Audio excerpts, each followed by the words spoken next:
नमस्कार, आदाब, सत श्री अकाल, गुड मॉर्निंग मेरे प्यारे दोस्तों। आ गया है आपका होस्ट एंड दोस्त अंकित अवस्थी लेकर के ताजा तरीन सवाल जो कि बने हैं कल रात तक की सुर्खियों से। स्वागत है मेरे सभी मित्रों का जो मेरे साथ में इस समय लाइव जुड़ चुके हैं, अपने सभी मित्रों को लाइव आने का इन्विटेशन भेज चुके हैं, पेन पेपर हाथ में है, इंडिया और वर्ल्ड का मैप साथ में है। स्वागत करता हूं सभी मित्रों को। 16 अक्टूबर 2021 रियल न्यूज एंड एनालिसिस सभी प्रतियोगी परीक्षाओं के लिए बेहद महत्वपूर्ण। जल्दी से सेशन को शेयर कर दीजिए और जानना शुरू करिए क्या कुछ खास है आज की प्रमुख सुर्खियों में। शुरुआत करते हैं सबसे पहले दुनिया की, देश और दुनिया की तमाम खबरों में सबसे पहली खबर जो आपके लिए बनकर आ रही है वो है, ये स्लाइड्स का कलर चेंज करने के कारण आपको स्लाइड्स दिखाई नहीं पड़ रही हैं।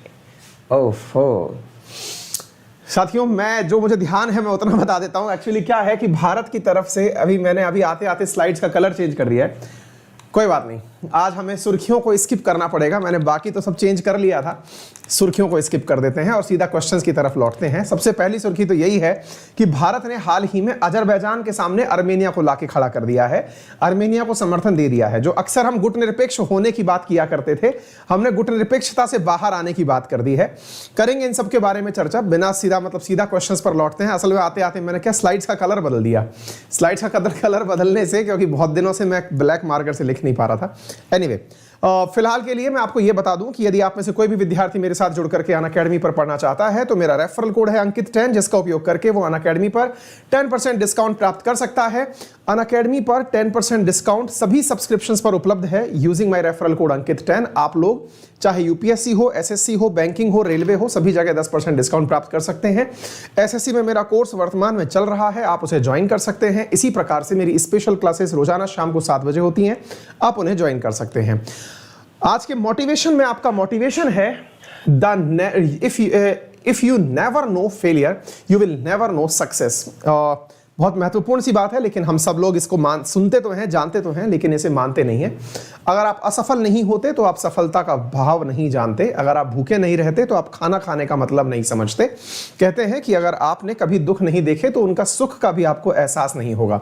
लेकिन इसका अर्थ ये कभी नहीं होता है कि आप लोग अपने जीवन स्तर को उस स्तर तक ले जाएं जहां पर दुख देखना अनिवार्य हो। उदाहरण के लिए मैं आपको बताता हूं, अक्सर कुछ पेरेंट्स के साथ मेरा डिस्कशन जब हो रहा होता है तो इस विषय के ऊपर एक गंभीर डिस्कशन चल जाता है कि हमारे बच्चों ने आज तक वो कष्ट नहीं देखे जो हमने देखे थे। एक बहुत बेसिक सी और गंभीर सी बात है, इसे आप समझना। आप में से भी कई विद्यार्थियों को कई बार जब अखबार की हेडिंग के अंदर आप ये लिखा देखते हो कि रिक्शे चालक का बेटा आईएएस बना, या फिर आप देखते हैं कि कचरा बीनने वाला विद्यार्थी ये बन गया, सफाई कर्मचारी ये बन गया, है ना, किसान का बेटा ये बन गया। आप में कई बार इस प्रकार का मन में भाव पैदा हो जाता है कि यार मैंने कभी गरीबी नहीं देखी, या फिर मैं इतनी रिग्रेस कंडीशन पर नहीं गया, शायद इसीलिए मेरा सिलेक्शन नहीं हो रहा है। ये मन से भाव निकाल दीजिए। क्या कि आप लोग जिस चीज को गरीबी कंसीडर कर रहे हैं या फिर न्यूज़पेपर ने जिसे हाईलाइट किया है, वो तो उसके न्यूज को बेचने का एक तरीका है। हम में से किसी को कई बार, हम में से इवन मेरे को भी कई बार ऐसा फीलिंग आता था जब मैं छोटा था, जब आप किसी उम्र में था, पढ़ाई लिखाई करता था, उस समय ऐसा लगता था कि यार मेरे पास तो ना संसाधन है, जिनके पास संसाधन नहीं है वही सक्सेसफुल होते हैं। अब मेरे पास तो संसाधन है, मतलब मेरे फादर जो हैं वो इतना तो मेरे लिए व्यवस्था कर ही सकते हैं कि मैं फीस दे सकूं, मैं स्कूल जा सकूं, मैं पढ़ सकूं, है ना, पेन पेंसिल का खर्च उठा सकूं। लेकिन उसको देखो, वो तो मतलब रिक्शा चालक का बेटा है, उसके पापा तो रिक्शा चला के पैसा कमाते। तो मन में एक भाव ऐसा आता था कि तुलनात्मक रूप से मेरी आर्थिक स्थिति सही है, इस कारण से मेरी पढ़ाई नहीं हो रही। उस कंपटीशन के भाव में जब हम लोग ये और नेगेटिविटी ले आते हैं तो अब यार मतलब अपने आप को हम तुलनात्मक रूप से और नीचे कैसे ले जाएं, यानी हम आर्थिक स्थिति को और कैसे नीचे ले जाएं, ये मनोभाव कई बार विकार उत्पन्न करता है। मैं इसका एक समाधान देता हूं आपको और शायद उस बात से आपके मन में भाव पैदा हो जाए।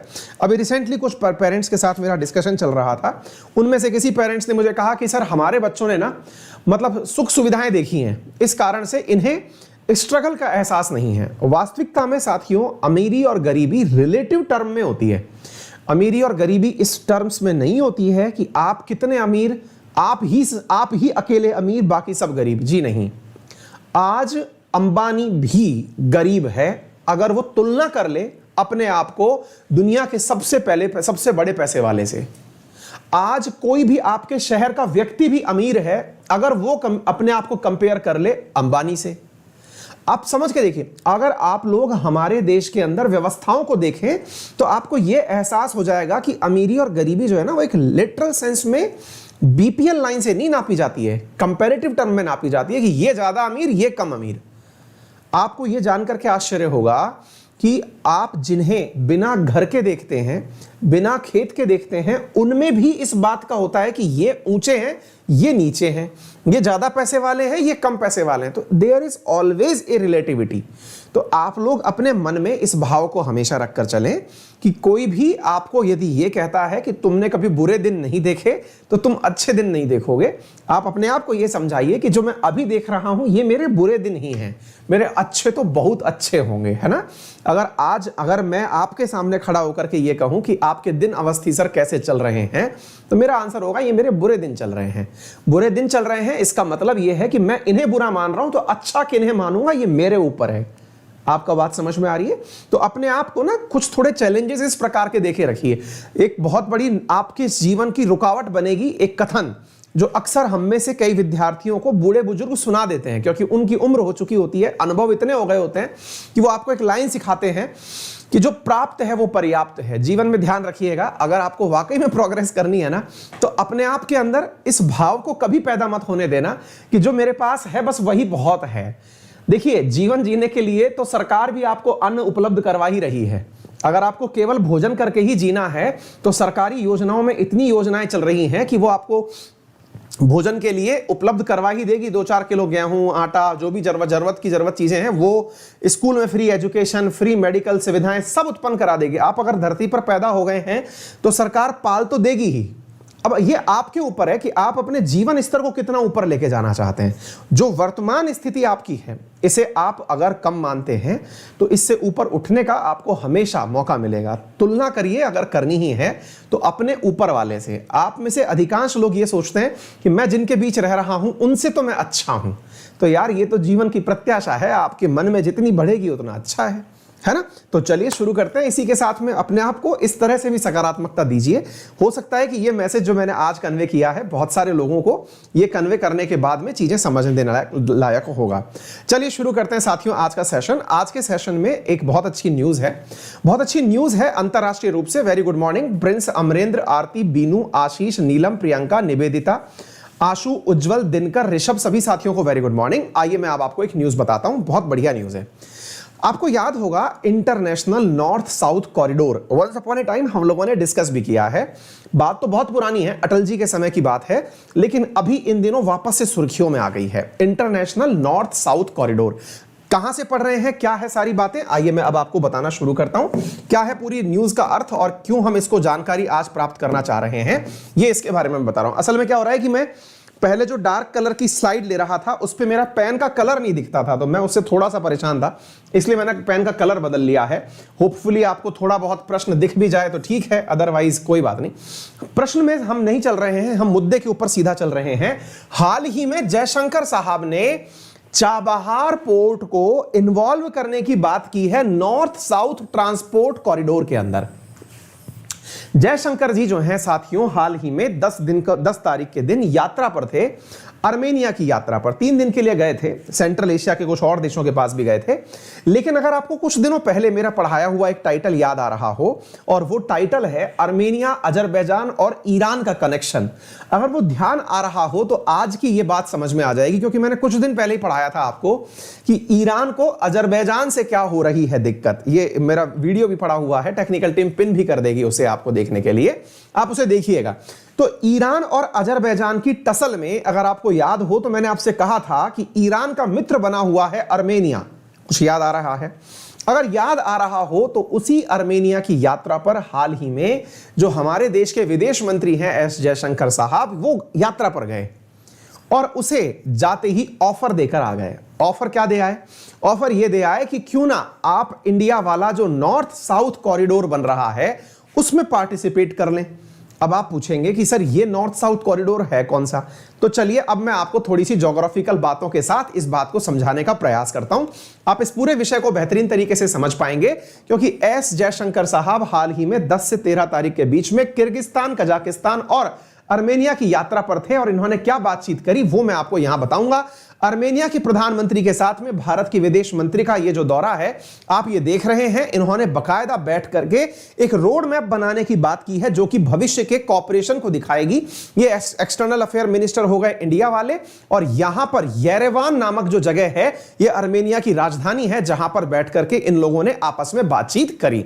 अब बातचीत का जो प्रमुख अंश था वो ये था कि भारत चाहता है कि जो हमारा चाबहार पोर्ट है वो चाबहार पोर्ट अब अर्मेनिया के पास चला जाए, यानी अर्मेनिया से कनेक्ट हो जाए। अब ये क्या कहानी है, ये नया ट्विस्ट है पूरी स्टोरी के अंदर। एक नया ट्विस्ट ये है कि भारत ने अभी तक जितना भी चाबहार पोर्ट पर पैसा लगाया वो सारा धन लगाया गया था इस बात के ऊपर कि हम अफगानिस्तान के साथ कनेक्टिविटी चाहते थे, या फिर यूं समझिए कि हम अफगानिस्तान के रास्ते होते हुए सेंट्रल एशिया से जुड़ना चाहते थे। अब क्या हुआ, अफगानिस्तान तो चला तालिबान की चाल, तो अब हमारे पास से अफगानिस्तान तो छूट गया। अब हमें दूसरे विकल्प तलाशने होंगे, और विकल्प तलाशने के लिए भारत ने सेंट्रल एशियन कंट्रीज से जो भी बातें की हुई थी उन तक पहुंचाने के लिए सामान एक नया रूट पकड़ना सोच लिया कि भाई अब कौन सा रास्ता पकड़े जिससे कि भारत जो है वो आसानी से इन देशों तक पहुंच सके। और उन देशों तक पहुंचने के लिए भारत ने जो रूट अपनाया है साथियों, आज उसी की चर्चा कर रहे हैं। यानी इस वीक में भारत के जो विदेश मंत्री हैं ये विदेश मंत्री चर्चा करने पहुंच गए हैं। कहां पर पहुंच गए हैं, तो अर्मेनिया के अंदर पहुंच गए हैं। तो आज का सेशन आप लोगों को यह समझाने के लिए बहुत ज्यादा जरूरी होने वाला है कि भारत किस प्रकार से अर्मेनिया को साथ में ले रहा है, किस काम के लिए ले रहा है। तो मैंने आपको बता दिया कि यह काम में ले रहा है अफगानिस्तान का विकल्प बनाने के लिए। चलिए तो मैं अब आपको बताता हूं क्या था अफगानिस्तान वाली कहानी। बेटा चक्कर क्या है, हम जब भारत को देखते हैं ना, मैंने कई बार ये पार्ट डिस्कस किया, ये मैप तो अब मेरे विद्यार्थियों को अच्छे से याद हो गया है। मुसीबत ये हुई कि हमको पाकिस्तान की वजह से जो दिक्कतें हो रही थी उस पाकिस्तान से निपटने के लिए हमने इतने साल अफगानिस्तान में पैसा लगाया कि भाई हो सके तो हम अफगानिस्तान के अंदर ऐसी इन्वेस्टमेंट कर दें जिससे कि अफगानिस्तान के रास्ते होते हुए तुर्कमेनिस्तान, किर्गिस्तान, कजाकिस्तान इन देशों में जा पाएं। लेकिन साथियों हुआ ये कि अफगानिस्तान में हमने इतने दिन जो इन्वेस्टमेंट किया वो सारा बर्बाद हो गया। क्यों बर्बाद हो गया, क्योंकि अल्टीमेटली यहां पर आ गया तालिबान हुकूमत। तालिबान हुकूमत जो है वो पाकिस्तान समर्थित है। पाकिस्तान समर्थित होने का मतलब यह हुआ कि ये लोग हमारे अब उस इन्वेस्टमेंट को हमें ही यूज करने नहीं देने वाले। सीधा सा अर्थ यह है, अगर भारत से हम ईरान चाबहार के माध्यम से माल अफगानिस्तान पहुंचाना चाहते थे तो हमारा उद्देश्य कभी अफगानिस्तान के अंदर सामान पहुंचाना नहीं था। हमारा उद्देश्य था अफगानिस्तान का उपयोग करके सेंट्रल एशिया तक जाना। भारत क्या चाहता है, अफगानिस्तान से हमारे व्यापार में हमें कोई मुनाफा नहीं होता है, वो लोग खाएंगे क्या, मतलब मंगाएंगे क्या इंडिया से। भारत तो इसको एक विकल्प के रूप में, रूट के रूप में लेना चाहता था। यानी आप जाना चाहते हो तो इधर होकर निकलो, उस प्रकार से भारत यूज करना चाहता था। अब हुआ क्या ना कि अफगानिस्तान में तो पड़ गए साहब तालिबान के रोड़े, आपने देख ही लिए कि हम लोग यहां से जा भी नहीं पा रहे। तो भारत के लिए अब चुनौती बन गया कि यार इतना दिन हमने मेहनत की, हमने चाबहार पोर्ट डेवलप किया, हमने ये सड़क डेवलप करी, हमने यहां इन्वेस्टमेंट किया, हमने जारांग दिलाराम सड़क बनवाई, सब बर्बाद हो गया। अब क्या करें, अब हमें दूसरा विकल्प बनाना पड़ेगा, और ऐसा विकल्प बनाना पड़ेगा जहां पर पाकिस्तान की नजर भी ना पड़े। कारण क्या है ना, देखिए दो बात समझाता हूं मैं आपको। पाकिस्तान यहां पर जो सबसे बड़ा कार्ड खेलता है वो है रिलीजन वाला कार्ड। रिलीजन वाला कार्ड का मतलब क्या है, भारत के साथ जो सबसे बड़ा चैलेंज रहा है वो क्या है कि अफगानिस्तान और पाकिस्तान की अगर हम बात करते हैं तो ये दोनों ही एक जैसी धारणा के लोग हैं, दोनों ही सुन्नी मुसलमान हैं, और यहां से दोनों के बीच में ही एक ही एंगल रहा है कि हम लोग किस प्रकार से भारत को नुकसान पहुंचाएं। ये तो अमेरिका ने जब सत्ता बनाने का प्रयास किया हम भी इन्वेस्टमेंट करने पहुंच गए, लेकिन वो काम नहीं आया। अब भारत ने इसका विकल्प तैयार किया था चाबहार पोर्ट के पास। चाबहार पोर्ट से होते हुए हमने एक रास्ता बनाने का प्रयास किया था ईरान होते हुए इस तरफ जाने का। अब हुआ यह है कि भारत प्रयास कर रहा है कि हम यूरोप जाने के लिए अर्मेनिया को अपने साथ ले लें। अब ये अर्मेनिया की कहानी क्या है, अब मैं आपको एक बार मैप के माध्यम से दिखाने का प्रयास करता हूं। देखिए दो बातें यहां पर समझने का प्रयास करिए। इंडिया अर्मेनिया क्यों गया, इंडिया आर्मेनिया इसलिए गया क्योंकि अगर आपको सेंट्रल एशिया जाना है तो सेंट्रल एशिया जाने के रास्तों में आपके पास विकल्प क्या क्या है। अफगानिस्तान का रोड मैप तो हो गया बंद, तो आप ताजिकिस्तान, किर्गिस्तान, कजाकिस्तान इन रास्तों के माध्यम से जो होके जाना चाहते थे, समझिए वो बराबर बंद हो गए हैं, यानी आपके लिए उनका इंपॉर्टेंस खत्म हो गया है। क्योंकि अगर आप किर्गिस्तान जाना चाहते हैं अफगानिस्तान होकर, तो भैया अफगानिस्तान से होकर कोई जाने ही नहीं दे रहा है आपको। अभी भले ही वो खूब खूब कहें कि नहीं जा सकते हो, लेकिन ऐसा कुछ है नहीं, क्योंकि यहां पर जिस प्रकार से भारत विरोधी सरकार बैठी है, वो भारत के साथ में यहां पर किसी प्रकार की डील करना नहीं चाहती। तो भारत ने अब दूसरा रोड मैप बनाने की तैयारी की है। दूसरा रोड मैप क्या है? भारत ने बनाने की तैयारी की है साथियों एक और रोड मैप, और वो ये है कि भारत इस रूट के माध्यम से होकर के जो रशिया जाने के लिए कभी 2000 वर्ष 2000 में, आज से लगभग 20 साल 21 साल पहले भारत ने दुनिया को एक रास्ता बताया था जिसका नाम था इंटरनेशनल नॉर्थ साउथ कॉरिडोर।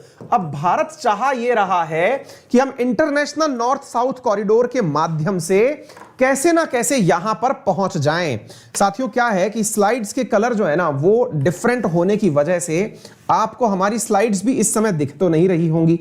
फिलहाल के लिए मैं आपको एक काम और कर सकता हूं, और वो ये है कि हमारी स्लाइड्स जो है ना, एक मिनट बेटा बस, तो मैं क्या बोल रहा था आप लोगों को, तो आप उसके ऊपर थोड़ा सा फोकस कर लीजिए। आज का ये जो हमारा पैतरा है ये उल्टा पड़ गया, स्लाइड का कलर चेंज किया लेकिन वो कंटेंट का ही कलर चेंज हो गया यार, है ना। तो मैं क्या कहना चाह रहा था, आप उसे थोड़ा सा समझने का प्रयास करिए कि इस प्रकार की घटना करके इंडिया ने अजरबैजान को टक्कर देने के लिए, अजरबैजान को टक्कर देने का मतलब क्या हुआ, इंडिया चाह ये रहा है कि हम कैसे ना कैसे अजरबैजान के दुश्मन के रूप में आर्मेनिया का उपयोग कर लें। अब सवाल बनता है, अजरबैजान का दुश्मन आर्मेनिया क्यों बनेगा भाई? मतलब आर्मेनिया को ऐसी क्या लालच है कि वो अजरबैजान की दुश्मनी मोल ले लेगा? मुद्दा यह है कि ये पहले से ही नगोर्नो काराबाख क्षेत्र के अंदर, अगर आपको याद हो, तो एक दूसरे से दुश्मनी निभा ही रहे थे। अगर आपको असली से ध्यान हो तो नगोर्नो काराबाख क्षेत्र के अंदर इन्होंने एक दूसरे से दुश्मनी निभा ही रखी थी। अब ऐसी स्थिति में क्या है कि भारत ने हाल ही में आर्मेनिया की यात्रा करके ईरान के कहने पर आर्मेनिया को अपने साथ बुला लिया है। अपने साथ बुला लिया है का मतलब हुआ कि आर्मेनिया से कहा है कि आप चिंता मत करो, ईरान ने हमें सीधी सारी बातें बता दी हैं। बातें सीधी ये हैं कि हम आपके साथ जुड़ जाएं और आपके माध्यम से हम रशिया पहुंच जाएं। लेकिन मुसीबत ये है कि इंडिया अगर आर्मेनिया की यात्रा पर जाता है तो हम लोग रशिया जो है ना उस तक ही पहुंच पाएंगे, और वो भी पहुंचने के लिए हमें एक और रोड मैप लेना पड़ेगा, और वो रोड मैप है जॉर्जिया होकर के। यानी आर्मेनिया से अगर हमें जुड़ना है तो हमें जॉर्जिया का रूट अपनाना पड़ेगा। अब आप पूछेंगे ये जॉर्जिया की क्या कहानी है? तो जॉर्जिया की कहानी क्या है ये अभी आपको मैं समझा देता हूं। आप एक बार के लिए, मैंने दूसरी फाइल भी अपलोड कर दी है आपसे बात करते करते, एक बार के लिए अगर ये दिख जाए तो बढ़िया रहेगा, क्योंकि मैंने आने के चक्कर में कि पेन नहीं चलता उस चक्कर में कलर चेंज कर दिया। अब वो कलर चेंज होने से कंटेंट नहीं दिख रहा। एक मिनट, मैंने दूसरी फाइल ले ली है जिसके अंदर कलर दूसरा है। आदमी तो स्मार्ट हूं मैं, मतलब जल्दी जल्दी से सारी चीजें मैनेज कर दी हैं। हाँ आ गया है, चलिए बहुत फास्ट फॉरवर्ड वे में किया है ये काम ताकि आपको दिख जाए, क्योंकि जिस चीज के लिए किया गया है वही नहीं दिख रही तो क्या मतलब है।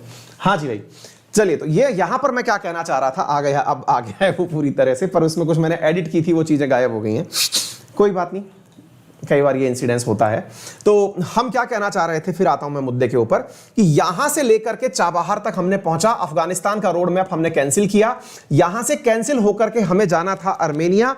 आर्मेनिया जाने के लिए हमारे पास में विकल्प के रूप में केवल चाबहार पोर्ट था। चाबहार पोर्ट से आर्मेनिया, आर्मेनिया से जॉर्जिया, जॉर्जिया से होकर के हम रशिया जा सकते हैं। अब आर्मेनिया से रशिया जाने का रास्ता हमने क्यों चुना, जबकि इंडिया ने तो ऑलरेडी नॉर्थ साउथ कॉरिडोर के केस में यह कह रखा है। क्या कह रखा है? नॉर्थ साउथ कॉरिडोर के केस में पहले से ही इंडिया ने कह रखा था कि हम अजरबैजान के साथ जाएंगे। असल में क्या हुआ साथियों कि जो अजरबैजान है ना, इसने हाल ही में अलग राग अलापना शुरू कर दिया है। अब देखिए, अगर आप इस मैप को देख पा रहे हैं तो अब आप समझ पाएंगे। देखो बेटा, इंडिया जाना चाहता है कहां पर? रशिया जाना चाहता है। देखिए ये रशिया है ऊपर की तरफ। रशिया जाने के लिए भारत ने चाबहार पोर्ट का उपयोग करने के बारे में विचार कर लिया है कि कोई बात नहीं, अब अफगानिस्तान नहीं जा सकते, छोड़ देते हैं। लेकिन यहां जाने के लिए हमने जो रास्ता अपनाया है उसमें पहले अजरबैजान का नाम आया करता था। आर्मेनिया और अजरबैजान एक दूसरे के दुश्मन हैं। हाल ही के दिनों में क्या हुआ है कि अजरबैजान एक नया राग अलापने लगा है। अब आप पूछेंगे ऐसा कौन सा राग अलाप रहा है साहब अजरबैजान? ये साथियों पाकिस्तान की राग बोल रहा है। पाकिस्तान की राग बोल रहा है का मतलब क्या हुआ? असल में अजरबैजान के अंदर जो नगोर्नो काराबाख वाला जो हिस्सा था ना, जिसको लेकर के विवाद छिड़ा था, उस नगोर्नो काराबाख वाले हिस्से में पाकिस्तान ने अजरबैजान का साथ दिया था। और जब पाकिस्तान ने अजरबैजान का साथ दिया था ना, तो मुसीबत यह हुई कि भारत ने पाकिस्तान का समर्थन करने वाले किसी भी मुल्क का साथ देने के बारे में तो पहले से ही वो ले रखा है। तो अजरबैजान और आर्मेनिया की लड़ाई में पाकिस्तान ने अजरबैजान का समर्थन कर दिया। अजरबैजान इतना एहसानमंद हुआ कि ये कश्मीर वाले मुद्दे पर पाकिस्तान की राग बोलने लग गया।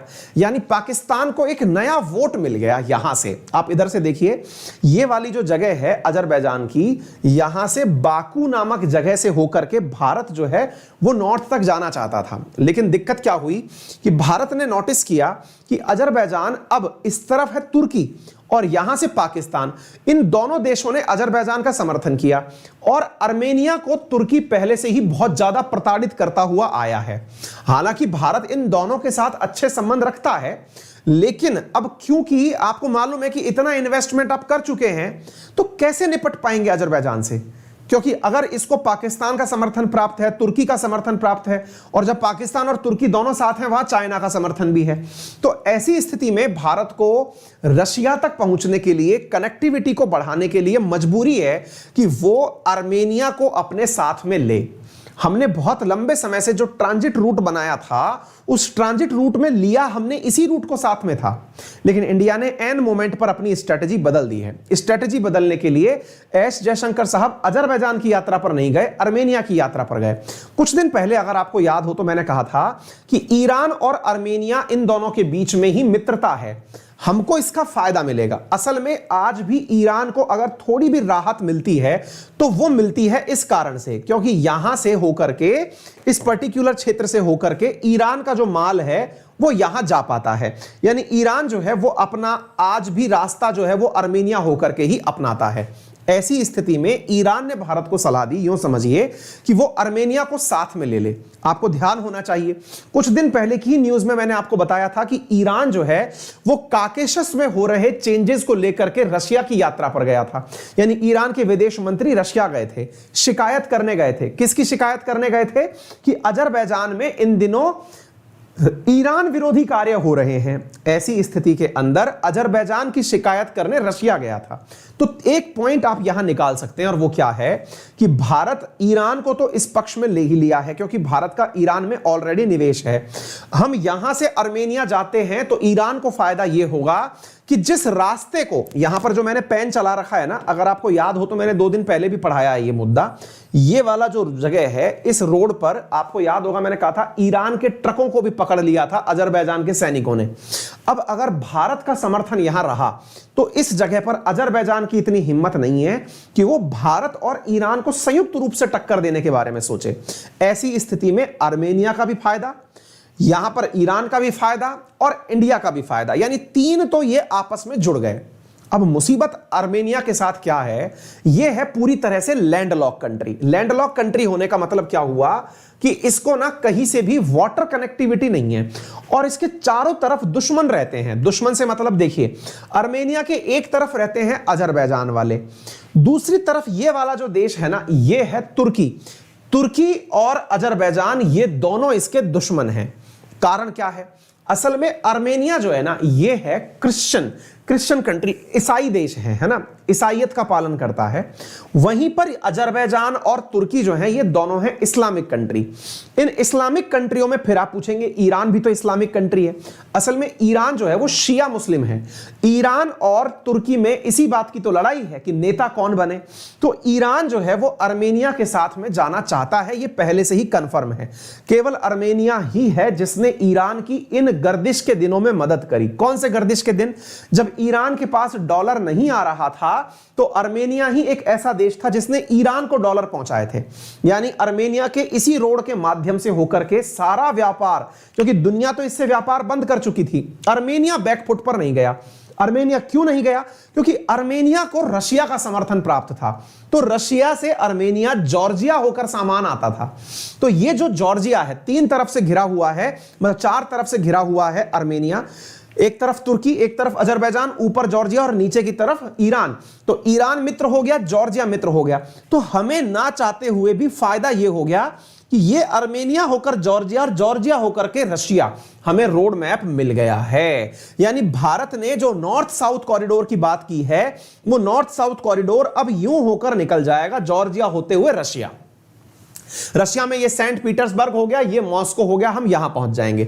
इसी के साथ साथ अगर भारत चाहेगा तो यहां पर कजाकिस्तान, जो हमारा सेंट्रल एशिया पहुंचने का सपना था, हम वहां भी पहुंच जाएंगे, हम किर्गिस्तान भी, ताजिकिस्तान भी। बस हमने अब क्या रूट अपनाया?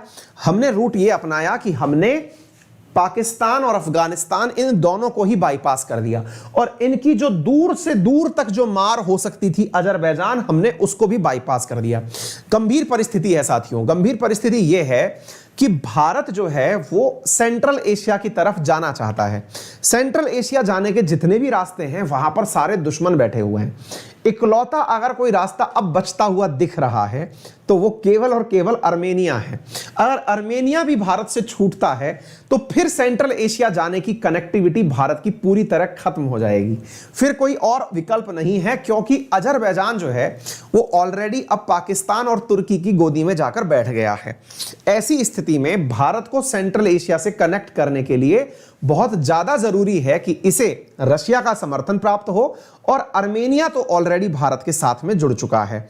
भारत के विदेश मंत्री ने आर्मेनिया की यात्रा भी इसीलिए की है। तो उम्मीद है आपको पूरा की पूरा जियोपॉलिटिक्स इस तरफ का समझ में आ गया होगा कि भारत किस प्रकार से यहां पर अपना भविष्य देखता है। उम्मीद है सभी साथियों को यह बात प्रॉपर तरीके से क्लियर हो गई होगी, और स्लाइड्स में आई हुई दिक्कत के लिए मैं अपनी तरफ से खैर क्या ही बोल सकता हूं, सॉरी बोलना तो खैर जमता नहीं है, क्योंकि प्रयास किया था, फेल होने के ऊपर सॉरी क्यों बोलना, प्रयास तो किया ही था कि आपको थोड़ा अच्छे से कलर दिख जाए, पर फिलहाल के लिए इतना ही करते हैं, ठीक है।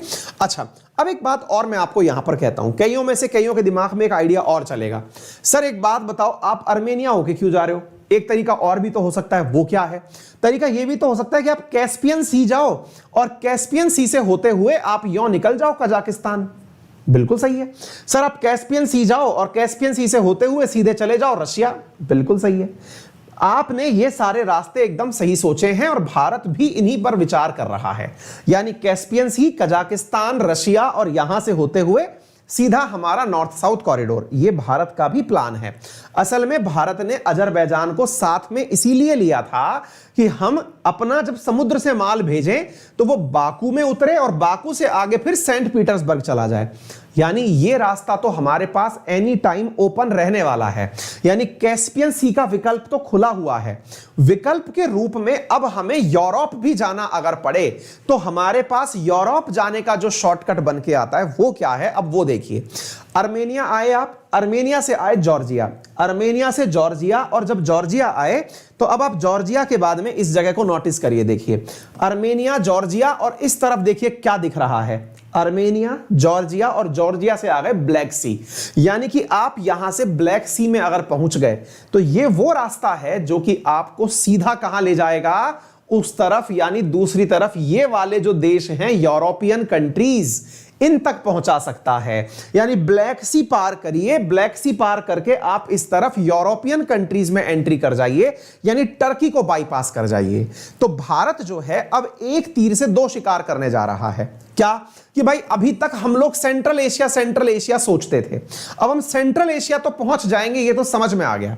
हम सीधा की सीधा अफगानिस्तान की सड़क से ना होते हुए पानी से पहुंच जाएंगे, मल्टीलेटरल कनेक्टिविटी हो जाएगी। लेकिन अगर अब यूरोप पहुंचना है तो इसके लिए आर्मेनिया जरूरी है, क्योंकि आर्मेनिया, जॉर्जिया, ये सारे की सारी जो जगह, जैसे जॉर्जिया यूरोपियन हो गया, यूरोपियन हिस्सा हो गया, और यहां से यूरोप के अंदर से यूरोप में एंट्री आसान हो जाती है। क्लियर हो गया? यह है भारत का इंटरनेशनल नॉर्थ साउथ कॉरिडोर और उसमें आर्मेनिया का महत्व और भारत ने अपनी रणनीति क्यों बदली, इसके पीछे का मैंने पूरा जानकारी आपको दे दी है। एस जयशंकर साहब ने जो वर्तमान में यात्रा की है वो इसीलिए की है, और यहां पर जब ये यात्रा में गए तो इन्होंने बात में बाकायदा महात्मा गांधी जी के स्टैचू का भी अनावरण किया, यहां पर भी यात्रा करी। इसके साथ साथ यहां पर साथियों प्रॉपर तरीके से एक लाइब्रेरी भी विजिट करी, जिसके अंदर इन्होंने देखा कि उस समय आर्मेनिया के लोग, आर्मेनिया के एक प्रसिद्ध चित्रकार थे, एक पेंटर थे, उनकी भी इन्होंने आर्ट देखी, जिनका नाम था सर्किस खचिनचरू, क्या नाम है यार ये पता ही नहीं, खचातुरियन है ना। तो ये खचातुरियन जो है इनकी भी आर्ट देखी, उनकी आर्ट में अजंता एलोरा की जो केव्स हैं उनकी आर्ट बनी हुई यहां पर देखी गई है, ठीक है ना।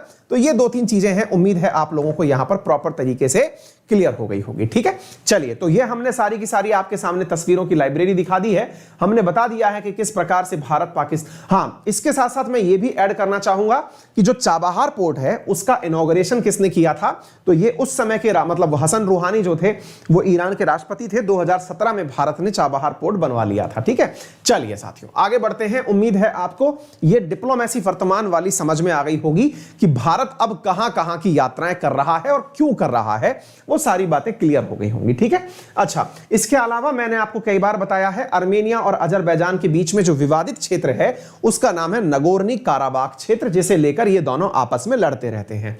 भारत ऑलरेडी इनमें से दोनों ही देशों का मित्र रहा है, लेकिन अजरबैजान आजकल पाकिस्तान की आवाज बोलने लगा है, कश्मीर के मुद्दों पर समर्थन देने लगा है। ऐसी स्थिति में भारत ने इसे पहले ही बाईपास करने का और इसका अल्टरनेट बनाने का निर्णय ले लिया है, जिसकी वजह से भारत को लाभ हो जाएगा, ठीक है। चलिए आगे बढ़ते हैं साथियों अगले प्रश्न की तरफ। अगला प्रश्न क्या है, आइए जानते हैं। संयुक्त राष्ट्र मानव अधिकार परिषद क्या है? क्यों चर्चा कर रहे हैं साहब हम संयुक्त राष्ट्र मानव अधिकार परिषद की? रीजन है साथियों, 2 बातें इंपॉर्टेंट हैं। भारत यहां पर निर्वाचित हुआ है यूएनएचआरसी के मेंबर के रूप में। UNHRC, United nation human right council, मुख्यालय जिनेवा में है, मेंबर 47 हैं। उन 47 मेंबर वाली इस संस्था के अंदर भारत को निर्वाचित किया गया है।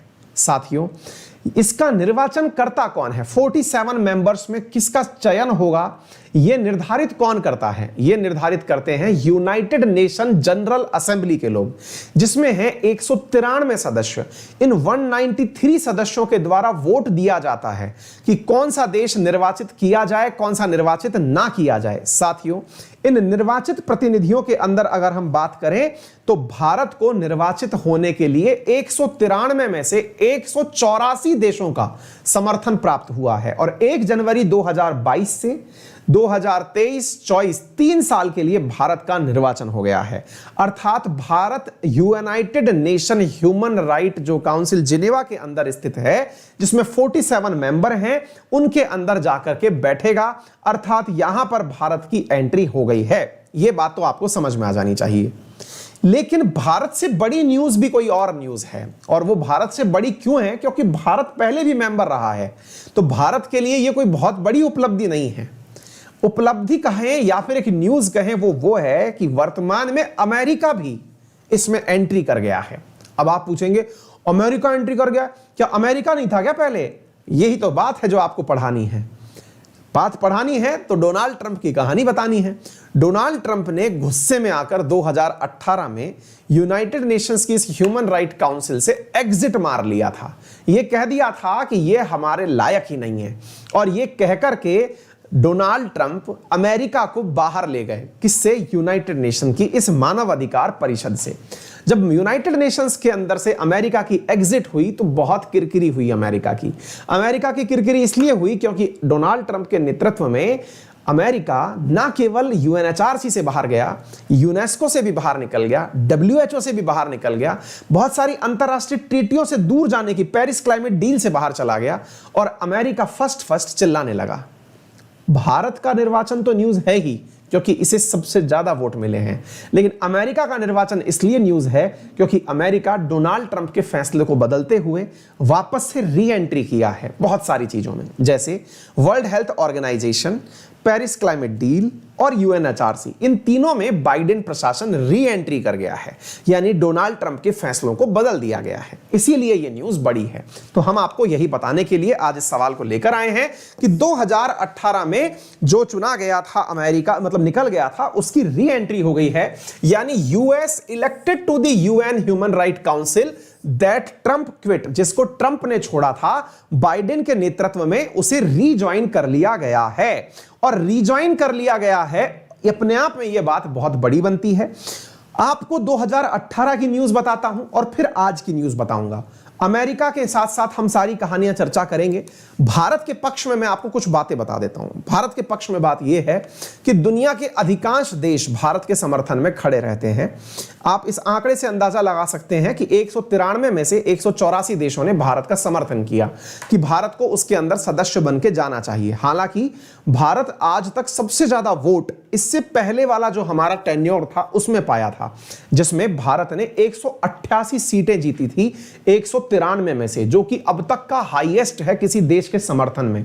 आपको जान के एक और फैक्ट आश्चर्य होगा कि अमेरिका इस यूनाइटेड नेशन जनरल असेंबली में हुए इलेक्शन से इसमें एंट्री तो किया है, लेकिन उसे 193 देशों में से मात्र 168 देशों का ही समर्थन प्राप्त हुआ है। यानी कि बहुत से देश अमेरिका के खिलाफ थे कि अमेरिका को United nation human right council में नहीं जाना चाहिए, यानी कि ये इसके लायक ही नहीं है। 168 देशों का, इतनी बड़ी सुपर पावर जो कि डेमोक्रेसी का संस्थापक अपने आप को बताता है और कहता है कि मानवाधिकार परिषद मानवाधिकारों का ख्याल नहीं रखती है, दुनिया भर के मानवाधिकारों की रिपोर्ट जारी करता है, उसी को लोगों ने माना कि तुम लायक ही नहीं हो इसके, और ये कहते हुए उसे 168 देशों का ही समर्थन प्राप्त हुआ। अब आप पूछेंगे तो अमेरिका से कोई डरा नहीं क्या, अमेरिका बदला नहीं ले लेगा क्या? आप सोचिए कि कितनी मतलब घनघोर बेइज्जती करी गई है इसकी, कि इसके समर्थन में लोगों ने, क्योंकि सीक्रेट बैलेट से वोट होता है यहां पे, है ना, यहां पर कोई बताता नहीं है, यहां पर वोट डालते समय आपका वोट किसके पक्ष में है यह कहा नहीं जाता, वोट बस डाल दिया जाता है। अब आप सोच के देखो कि अमेरिका के खिलाफ कितने लोग हैं, भले ही अमेरिका के सामने कुछ ना बोलते हो। अमेरिका जो दुनिया के सामने यह कहता हुआ बाहर निकल गया था कि हम तो इसलिए बाहर निकल रहे हैं क्योंकि मानव अधिकारों की पालना यहां नहीं होती है। ये निक्की हेली है जिनका ये बयान आप सुन रहे हैं डोनाल्ड ट्रंप के समय में, है ना, इन्होंने ये कहा था कि हम लोग यहां से बाहर निकल रहे हैं क्योंकि यहां पर मानव अधिकारों की बात ही नहीं होती है। ये डायलॉग दी थी बढ़िया बढ़िया सा, है ना। तो ऐसी स्थिति के अंदर निक्की हेली जो यूएस एम्बेसडर थी, इनकी जो बातें थी ये काफी ज्यादा वो थी कि ये हमारे लायक नहीं है, हम यहां पे मानव अधिकारों की पालना नहीं हो रही है। 168 देश तुम्हारे पक्ष में, बेटा तुम सेकंड लोएस्ट पाए हो। इनसे नीचे केवल एक ही देश गया है जिसका नाम है इरिट्रिया, जिसको 144 वोट मिले, यानी 193 में से 144 वोट इरिट्रिया को मिले हैं। बाकी ये सेकंड लोएस्ट है। असल में क्या है, 18 मेंबर्स की री एंट्री हुई है अभी, है ना, 18 मेंबर री इलेक्ट हुए हैं अभी यूनाइटेड नेशन जनरल असेंबली के माध्यम से, और उन 18 में से अमेरिका तो है ही, इंडिया भी है, और भी देश हैं। अगर मैं एशिया पैसिफिक से बात करूं तो इंडिया, कजाकिस्तान, मलेशिया, कतर और यूएई, ये 5 देश हैं जो कि एशिया पैसिफिक से इस बार निर्वाचित होकर के गए हैं। कुल 18 देश हैं, उन 18 देशों में से मतलब जो इस बार जाकर के बैठे हैं, ठीक है ना। तो ये जब बाहर निकले थे तो ये बाहर निकले थे ये कहते हुए कि ये ह्यूमन राइट के मामले में सही से निर्णय नहीं करते। अब मैं आपको बताता हूं ये संस्था आफ्टर ऑल करती क्या है। दुनिया में जहां भी मानव अधिकारों का हनन हो रहा है वहां पर ये लोग रेजोल्यूशन लेकर आते हैं, प्रस्ताव लेकर आते हैं। यूनाइटेड नेशन प्रस्ताव लेकर आता क्यों है, इसके पीछे की कहानी भी बताता हूं। असल में आपको मालूम होना चाहिए कि यूनाइटेड नेशंस के अंदर बहुत सारे ऑर्गन्स हैं, और उन ऑर्गन्स में जो प्रमुख संस्थाएं हैं उनमें यूएनएचआरसी का नाम आता है। यूएनएचआरसी, जिसे यूनाइटेड नेशंस के अधीन सबसे इंपॉर्टेंट एक संस्था के रूप में कंसीडर किया जाता है, जिसका निर्माण 2006 में हुआ। असल में साथियों, यूएनएचआरसी के बारे में एक जो कहावत है वो ये है कि यदि इसने किसी देश के बारे में कोई निर्णय ले लिया तो उस देश के ऊपर सैंक्शंस लग सकते हैं। सैंक्शंस क्यों लग सकते हैं? क्योंकि यूएनएचआरसी के 47 मेंबर, याद रखिएगा 2-3 फैक्ट्स हैं जो मैं आपको यहां पे बता देना चाहता हूं। फैक्ट नंबर 1, जब आप यूएनएचआरसी के बारे में बात करें, यूएनएचआरसी है कहां, यहां पे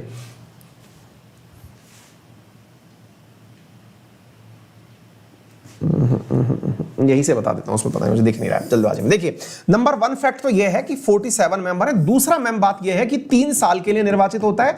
तीसरा बात यह है कि 2 लगातार बार नहीं चुना जा सकता है, 2 लगातार बार नहीं चुना जा सकता है, यानी कि आपने 3 साल के लिए अभी इलेक्शन हुआ, उससे अगली बार 3 साल के लिए बैक टू बैक लगातार आप नहीं आ सकते। यह बात आपके सामने यहां पर होनी चाहिए। 47 सदस्य हैं इसके अंदर। इसके अंदर वोटिंग के माध्यम से निर्णय लिया जाता है। जिनेवा में इसका मुख्यालय है, जिनेवा स्विट्जरलैंड के अंदर इसका मुख्यालय है। वोटिंग में यानी कि बहुमत के आधार पर निर्णय लिया जाता है और बहुमत के आधार पर निर्णय लेकर के प्रस्ताव पारित किया जाता है। प्रस्ताव में अगर यह पारित कर दिया गया किसी भी देश के खिलाफ प्रस्ताव, तो यूनाइटेड नेशन सिक्योरिटी काउंसिल जो है वो उसके ऊपर सैंक्शन लगा सकती है, यानी उसके ऊपर किसी भी प्रकार के प्रतिबंध लगाए जा सकते हैं। उदाहरण के लिए अगर आपको याद हो तो श्रीलंका के मसले पर यूनाइटेड नेशन सिक्योरिटी काउंसिल के दबाव में कई बार यहां पर वो जा चुका है। जितने भी दुनिया के मानव अधिकार के उल्लंघन से संबंधित मसले हैं वो इसी संस्था के अंदर डिस्कस होते हैं। अमेरिका के बाहर निकलने के पीछे जिम्मेदार कारण क्या था? वो कारण था बेंजामिन नेतन्याहू की सरकार। असल में क्या था कि ये जितने भी देश आपस में एकत्रित होते थे, ये 47 की 47 देश, दुनिया में इनका ध्यान जाता था इजराइल के ऊपर। इजराइल के द्वारा पैलेस्टाइन्स के ऊपर जो किया जाता अत्याचार था उसके ऊपर यहां यूएनएचआरसी के लोग बैठ करके निर्णय लेते थे और इजराइल को दोषी ठहराते थे। इस इजराइल को दोषी ठहराने के ऊपर अमेरिका की जो ट्रंप सरकार थी इसे अच्छा नहीं लगता था। अमेरिका ने, आपको जान के आश्चर्य होगा कि इजराइल के समर्थन में 2018 में एग्जिट मार लिया था। कितनी बड़ी बात है, आप इसका अंदाजा लगाइए। इजराइल के समर्थन में ट्रंप ने इतना खुलकर दुनिया के सामने हाथ समर्थन दिया था कि यूएनएचआरसी को वो छोड़कर चला गया कि नहीं, आप लोग इजराइल के बारे में सही से निर्णय नहीं करते। आप सोचिए इस बारे में, है ना। आप जो यहां पर देख रहे हैं कि Israel thanks President Trump, Secretary Pompeo, Ambassador Haley for their courageous decision against the hypocrisy and the lies of so called human right council. Human right council के अंदर जो ये सोचते हैं कि ये बहुत बड़े लोग हैं, इनको आपने छोड़ करके गजब काम किया है। ऑब्वियस सी बात है भाई, तुम्हारे समर्थन में तो काम किया है। निक्की हेली यही तो कह के निकली थी यहां से कि हम नहीं बैठेंगे। तो ये अब जब यूएनएचआरसी को यह बात पता चली थी तो इन्होंने कहा था कि यह बहुत डिसअपॉइंटिंग है कि हम लोग सरप्राइज हैं कि हमको छोड़ करके अमेरिका जा रहा है, इसकी वजह से हमें नुकसान तो होगा, लेकिन ठीक है देख लेंगे। अब फिर आप पूछेंगे तो क्या इजराइल को लेकर के अमेरिका की नीति बदल गई है क्या? अमेरिका वापस क्यों आ रहा है? क्या वो इजराइल के खिलाफ हो गया है क्या? असल में ऐसा नहीं है। अमेरिका की बाइडेन सरकार यह मानती है कि यदि आपको किसी को सुधारना है, यदि ह्यूमन राइट काउंसिल को आपको सुधारना है तो बाहर बैठ के नहीं सुधार सकते आप इसको सुधारने के लिए आपको संस्था का हिस्सा बनना पड़ेगा। यही बात समझानी थी इनको इतने लंबे समय से कि अगर आपको लगता है कि ह्यूमन राइट काउंसिल सही से काम नहीं कर रही है तो आपको यहां पर अंदर घुस करके उसे सुधारना होगा। बाहर से बैठकर प्रत्यक्षदर्शी बनकर मत बैठिए। यहां पर इन्होंने कहा है कि we will work hard to ensure council uphold its highest aspiration and better support for those fighting against injustice tyranny around the world. यहां पर एंटनी ब्लिंकन ने यही कहा है। मतलब समझ में आया होगा कि इनका कहना है कि हम क्यों इसके खिलाफ जा रहे हैं। तो उम्मीद है कि इनको ज्वाइन करना बाइडेन की एक नई नीति है। इनका कहना है कि अगर कोयले की खान में काम करना है तो हमको काम करने से पूर्व यहां पर खुद उस कोयले की खान में उतरना होगा और उतरने के लिए यूनाइटेड नेशन जनरल असेंबली में अमेरिका की एंट्री हो गई है। तो उम्मीद है आप लोगों को यह बात प्रॉपर तरीके से समझ में आ गई होगी। कौन कौन से देश इसमें रिसेंटली एंट्री किए हैं तो यह आपके सामने है, जिनके द्वारा एंट्री यहां पर की गई है। इंडिया भी इसमें एंट्री कर गया है। इंडिया को सबसे ज्यादा वोट यहां पर मिले हैं और इंडिया ने इस चीज के लिए, इस प्रकार से वोटिंग होती है, गुप्त रूप से आप किसको वोट डाल रहे हैं नहीं पता, और इंडिया ने इस चीज के लिए दुनिया को धन्यवाद बोला है कि हमारे ऊपर विश्वास करना। यानी इंडिया को आप सोचिए 184 देशों ने, यानी कि लगभग 16 ज्यादा देश थे भारत के समर्थन में अमेरिका की तुलना में, तो बोले हमें इतने देशों का समर्थन मिलना हमारे लिए गर्व की बात है। उम्मीद है आप सभी साथियों को यह बात समझ में आ गई होगी। ठीक है, चलिए आगे चलते हैं साथियों अगले प्रश्न की तरफ। अगला प्रश्न क्या है मैं आपको वो बताता हूं। यह काफी ज्यादा इंपॉर्टेंट क्वेश्चन है।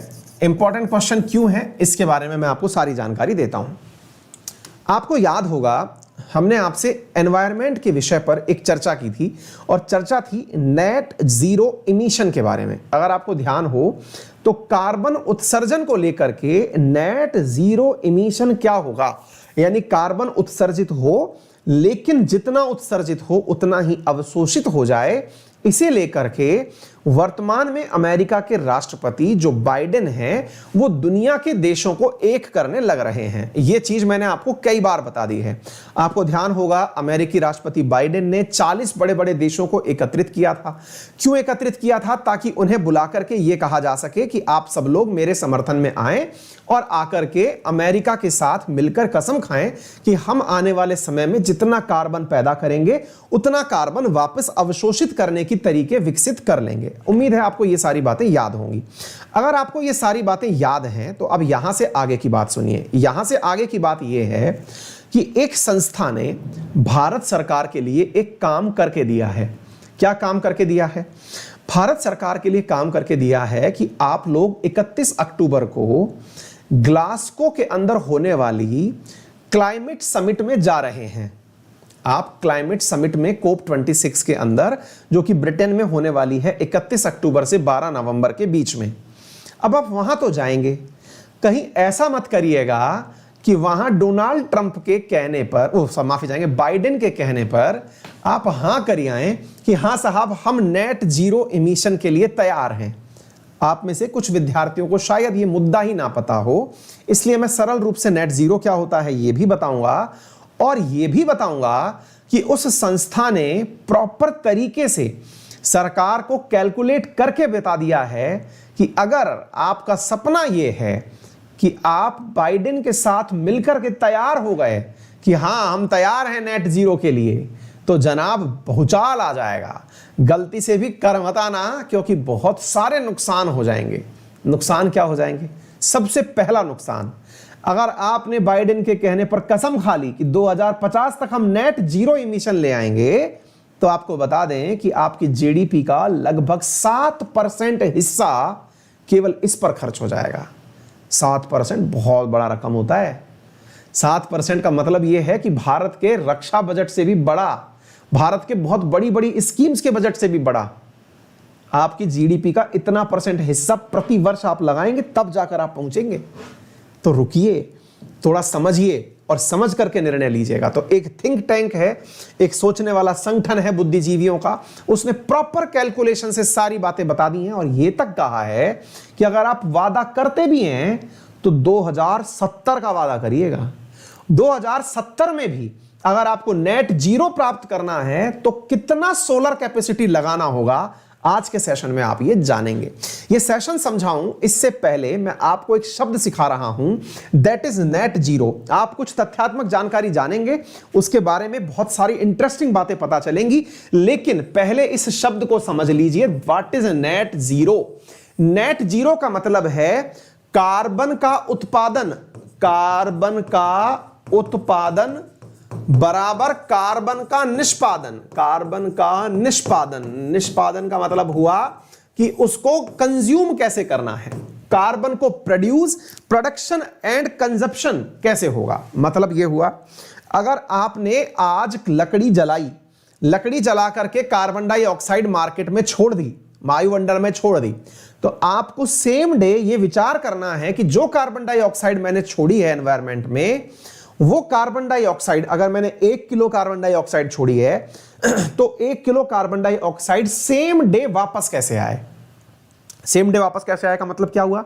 आपको वापस लाने के लिए जरूरी है कि कार्बन को अवशोषित करने के संयंत्र लगाने पड़े, नए पेड़ पौधे लगाने पड़े, संभव है कि कार्बन को उत्सर्जित होने से पहले ही रोक लिया जाए, लकड़ी जलाने से ही रोक लिया जाए। That is known as net zero emission, यानी कि जितना पैदा करें उतना खर्च करें। तरीका क्या है? या तो आप कार्बन का उपयोग ही मत करिए, तो ना तो रहेगा बांस ना बजेगी बांसुरी, या फिर आप जितना कार्बन पैदा कर रहे हैं उसे अवशोषित करने के लिए कोई ना कोई अल्टरनेट उपयोग में ले लें। यही दो तरीके हो सकते हैं। इन्हीं को ध्यान में रखते हुए आइए आज आपको इस थिंक टैंक की बातें बताते हैं, कितनी अल्टीमेट बातें इसने कही हैं और ये भारत के लिए महत्वपूर्ण है। और ये अपने आप में एक विषय का प्रश्न बनता है कि क्या भारत के लिए प्रैक्टिकली पॉसिबल है नेट जीरो इमिशन लाना, यदि ये प्रश्न पूछा जाए पूरा डिटेल में तो आप इन आंसर्स को लिखिएगा, क्योंकि बहुत अल्टीमेट आंसर्स हैं। क्या आंसर्स हैं? तो ये सारी बातें हम आपको बताने वाले हैं। एक संस्था है, थिंक टैंक है, जिसका नाम है council of energy, environment and water. उसके द्वारा, सीयू के द्वारा हाल ही में ये निर्णय दिए गए हैं कि यदि इंडिया को 2070 तक नेट जीरो इमिशन प्राप्त करना है, आंकड़े देखिए और चौंकने से बचिए, यदि इंडिया को 2070 तक नेट जीरो इमिशन प्राप्त करना है तो 5630 गीगावाट सोलर कैपेसिटी डेवलप करनी होगी। ध्यान से देखिए, नोटिस करिए क्या इंपॉर्टेंट पॉइंट लिखा गया है। यदि इंडिया को 2070 तक नेट जीरो इमिशन प्राप्त करना है तो इंडिया को प्राप्त करने के लिए 5630 गीगावाट सोलर एनर्जी लगानी होगी। साथियों, यह तथ्य मजाक नहीं है, आपको आज का फैक्ट पता होना चाहिए। जरा कमेंट बॉक्स में बताइए कि वर्तमान में भारत की सोलर एनर्जी कैपेसिटी कितनी है। कमेंट बॉक्स में जल्दी से बता दीजिए ताकि मैं समझ जाऊं कि भारत में आपको अभी तक कितना पता है। यह तो सोलर एनर्जी की बात हो रही है। सोलर एनर्जी के अलावा रिन्यूएबल एनर्जी के अंदर विंड एनर्जी भी है, हाइड्रो एनर्जी भी है, न्यूक्लियर एनर्जी भी है जो प्रदूषण रहित है। न्यूक्लियर एनर्जी भले ही रिन्यूएबल ना हो लेकिन प्रदूषण रहित है, कार्बन डाइऑक्साइड नहीं छोड़ रही है वो। आप सोचिए और इससे अंदाजा लगाइए कि इन्होंने क्या तथ्य दिए हैं। तथ्यों की जानकारी मैं आपको देता चलता हूं, आपको जानकर के बहुत सारे फैक्ट्स यहां पर पता चलेंगे। बहुत सारे विद्यार्थियों ने लिख दिया 100 गीगावाट 100 गीगावाट। मुझे अंदाजा था कि आप यही लिखने वाले हैं। एक भी बच्चे का आंसर अभी तक सही नहीं है। कारण, कभी चर्चा ही नहीं हुई इस बारे में। हमने अभी तक जो चर्चाएं की हैं वो चर्चाएं किस पर हुई हैं मैं आपको बताता हूं। हमारी जो चर्चाएं हुई हैं वो ये हुई है भाई साहब कि भारत 2022 तक 2022 तक भारत के द्वारा जो वो विकसित किया जाएगा, भारत के द्वारा 2022 तक जो एनर्जी विकसित की जाएगी वो कितनी होगी? 175 गीगावाट एनर्जी भारत के द्वारा डेवलप की जाएगी। कितनी? 175 गीगावाट एनर्जी भारत के द्वारा डेवलप की जाएगी। तो 175 गीगावाट कुल रिन्यूएबल थी, टोटल रिन्यूएबल थी। इस टोटल रिन्यूएबल पर नहीं चलना है। इसके अंदर से सोलर कितनी होगी? वो 100 के आसपास थी। आपको आज का डेटा पता है? आज भारत के पास रिन्यूएबल एनर्जी में सोलर कैपेसिटी में 2021 के अंदर मात्र 40 गीगावाट ही है। जो सोलर एनर्जी आप हर दिन सुनते हैं ना, भारत के अंदर इतना इन्वेस्टमेंट यहां आ गया, भारत के अंदर इतने सोलर पंप यहां लग गए, भारत के अंदर ये योजना आ गई, ये हो गया। अभी आप 40 पर हैं। 40 गुणा 100 कर लो, 4000 बनता है। जरूरत कितनी है इधर देख लो। यानी सीधा सीधा अगर आप लगाओ तो यहां पर भैया आपको लगभग 125 टाइम्स आपको इतनी ज्यादा सोलर एनर्जी 2070 तक लगानी है, तब जाके नेट जीरो पर पहुंचेंगे।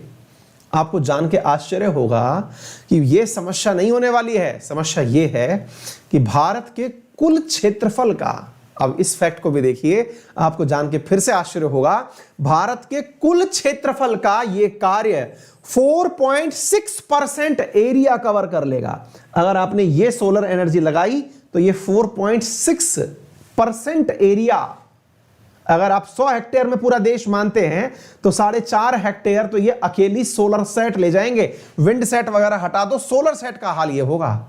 सरकार को ये कैलकुलेट करके बताया है कि 2070 में भी अगर आप नेट जीरो लाए तो इतने चैलेंजेस हैं। आगे देखिए, इधर देखिए साथियों, और क्या क्या चीजें बताई गई हैं। मैंने हालांकि आप लोगों को ये बहुत बार पढ़ाया है, ये नेट जीरो क्या होता है, ये मेरी क्लास में मैंने आपको कई बार बताया भी है। मैंने बताया भी है कि कैसे नेट जीरो को हटाया जाए, यानी CO2 का डिस्पोजल कैसे किया जाए, या तो फॉरेस्ट कवर बढ़ाओ या कार्बन का कैप्चर बढ़ाओ। अपनी क्लास में भी मैंने कई बार आपको ये चीजें पढ़ाई हैं, उम्मीद है आपको याद होगा। मैंने ये भी बताया था, हाल ही में 40 देशों की बैठक की गई थी, बाइडेन ने बुलाई थी। ये अपनी क्लास में 25 मई को पढ़ाया गया टाइटल है। एनीवे, तो उम्मीद है आपको ये बात समझ में आ गई होगी कि फॉरेस्ट बढ़ाओ या कार्बन का कैप्चर बढ़ाओ, इससे कार्बन डाइऑक्साइड हटा सकते हो और ग्रीन एनर्जी के अंदर आप एनर्जी इन्वेस्टमेंट करो तो ये ला सकते हो। अच्छा, अब आगे चलो, इसके अंदर क्या क्या चीजें निकल करके आई, इसने जो बातें बताई है ना, सीव नामक एजेंसी की जो बातें हैं, अब मैं आपको वो बताता हूं। साथियों, इसका कहना है, अब एक एक पॉइंट समझते चलिए। ये सीव ने जो निर्णय निकाले हैं इनको आप एक बार जानेंगे तो आपका टेंशन बढ़ जाएगा। आपको 2070 तक अगर कार्बन नहीं निकालना है, एकदम जीरो कर देना है, इतनी एनर्जी तो आपने लगा दी सोलर की। आगे बढ़ो, देखो बेटा इधर इंडिया के अंदर जो टोटल इंस्टॉल्ड कैपेसिटी है वो तो इतनी होनी चाहिए। इसके साथ साथ हमारी जीडीपी का 2070 में भी अगर हम नेट जीरो बनाने का प्रयास किए तो हमारी जीडीपी का 4.1% हिस्सा, हमारी जीडीपी का 4.1% हिस्सा ये सोलर सेट खा जाएंगे, यानी कि रिन्यूएबल एनर्जी खा जाएगी। और सुनिए, हमको ग्रीन हाइड्रोजन पर जो काम करना है, जिसको लेकर भारत ने हाल ही में हाइड्रोजन पॉलिसी जारी की है, ग्रीन हाइड्रोजन उस समय पर 19% हमारी ऊर्जा आवश्यकता की पूर्ति कर रहा होगा। ग्रीन हाइड्रोजन बोले तो ऐसा हाइड्रोजन जिसके बनाने पर कार्बन डाइऑक्साइड ना निकलती हो, चाहे वाटर से बनाए, समुद्र के पानी से बनाए, कैसे भी बनाए, ऐसा जिसकी वजह से कार्बन डाइऑक्साइड ना निकलती हो। तो ग्रीन हाइड्रोजन उस समय 2070 की बात, आज से 50 साल बाद का भारत, जरा कल्पना करिए और इमेजिनरी वर्ल्ड में चले जाइए, जरा सोचिए कि हम क्या बात कर रहे हैं। 2070 के अंदर 19% जो भारत की ऊर्जा आवश्यकताएं हैं ये हाइड्रोजन एनर्जी से चलेंगी। उस समय पेट्रोल डीजल ये कुछ नहीं। जान के आश्चर्य होगा, भारत की लगभग 85% कारें उस समय मेरे प्यारे साथियों इलेक्ट्रिसिटी से चलेंगी। 2050 में, जिस समय आप में से कई विद्यार्थी 70 साल के होंगे, उस समय की अगर हम बात करें तो साथियों, आप आज के समय से, यानी जो 20 साल का बच्चा है वो आज से 50 साल बाद अगर देखता है, उस समय उसकी गाड़ी इलेक्ट्रिक होगी। 85% व्हीकल्स हमारे यहां इलेक्ट्रिक होंगे। फिर आप पूछेंगे बाकी 15% क्या पेट्रोल से चलेंगे? पेट्रोल तो उस समय गॉन आर द डेज वाली बात हो जाएगी, यानी उस समय पेट्रोल के ऊपर लोग चर्चा भी नहीं करेंगे। तो फिर उस समय हाइड्रोजन फ्यूल का उपयोग किया जाएगा, यानी कि आज से 50 साल बाद। ऐसा लग रहा है कोई हॉलीवुड की मूवी के किस्से सुन रहे हैं हम। आप कहेंगे फिर ट्रकों का क्या होगा? 79% ट्रक उस समय इलेक्ट्रिसिटी से चलेंगे। बाकी जो बची हुई चीजें रह गई वो उस समय हाइड्रोजन फ्यूल से चलेंगी। यानी भविष्य क्या है? अब देखो, आप में से बहुत सारे लोग सोचते होंगे, अपन में से बहुत सारे लोग ये सोचते हैं अरे जाओ, ऐसी थोड़ी बात हो सकती है। आज से 50 साल पहले का भारत सोच लो और आज का सोच लो। आज से 50 साल पहले का भारत, जहां पर बैलगाड़ी चलती थी, आज वहीं पर 4 छल्ले वाली गाड़ियां चल रही हैं।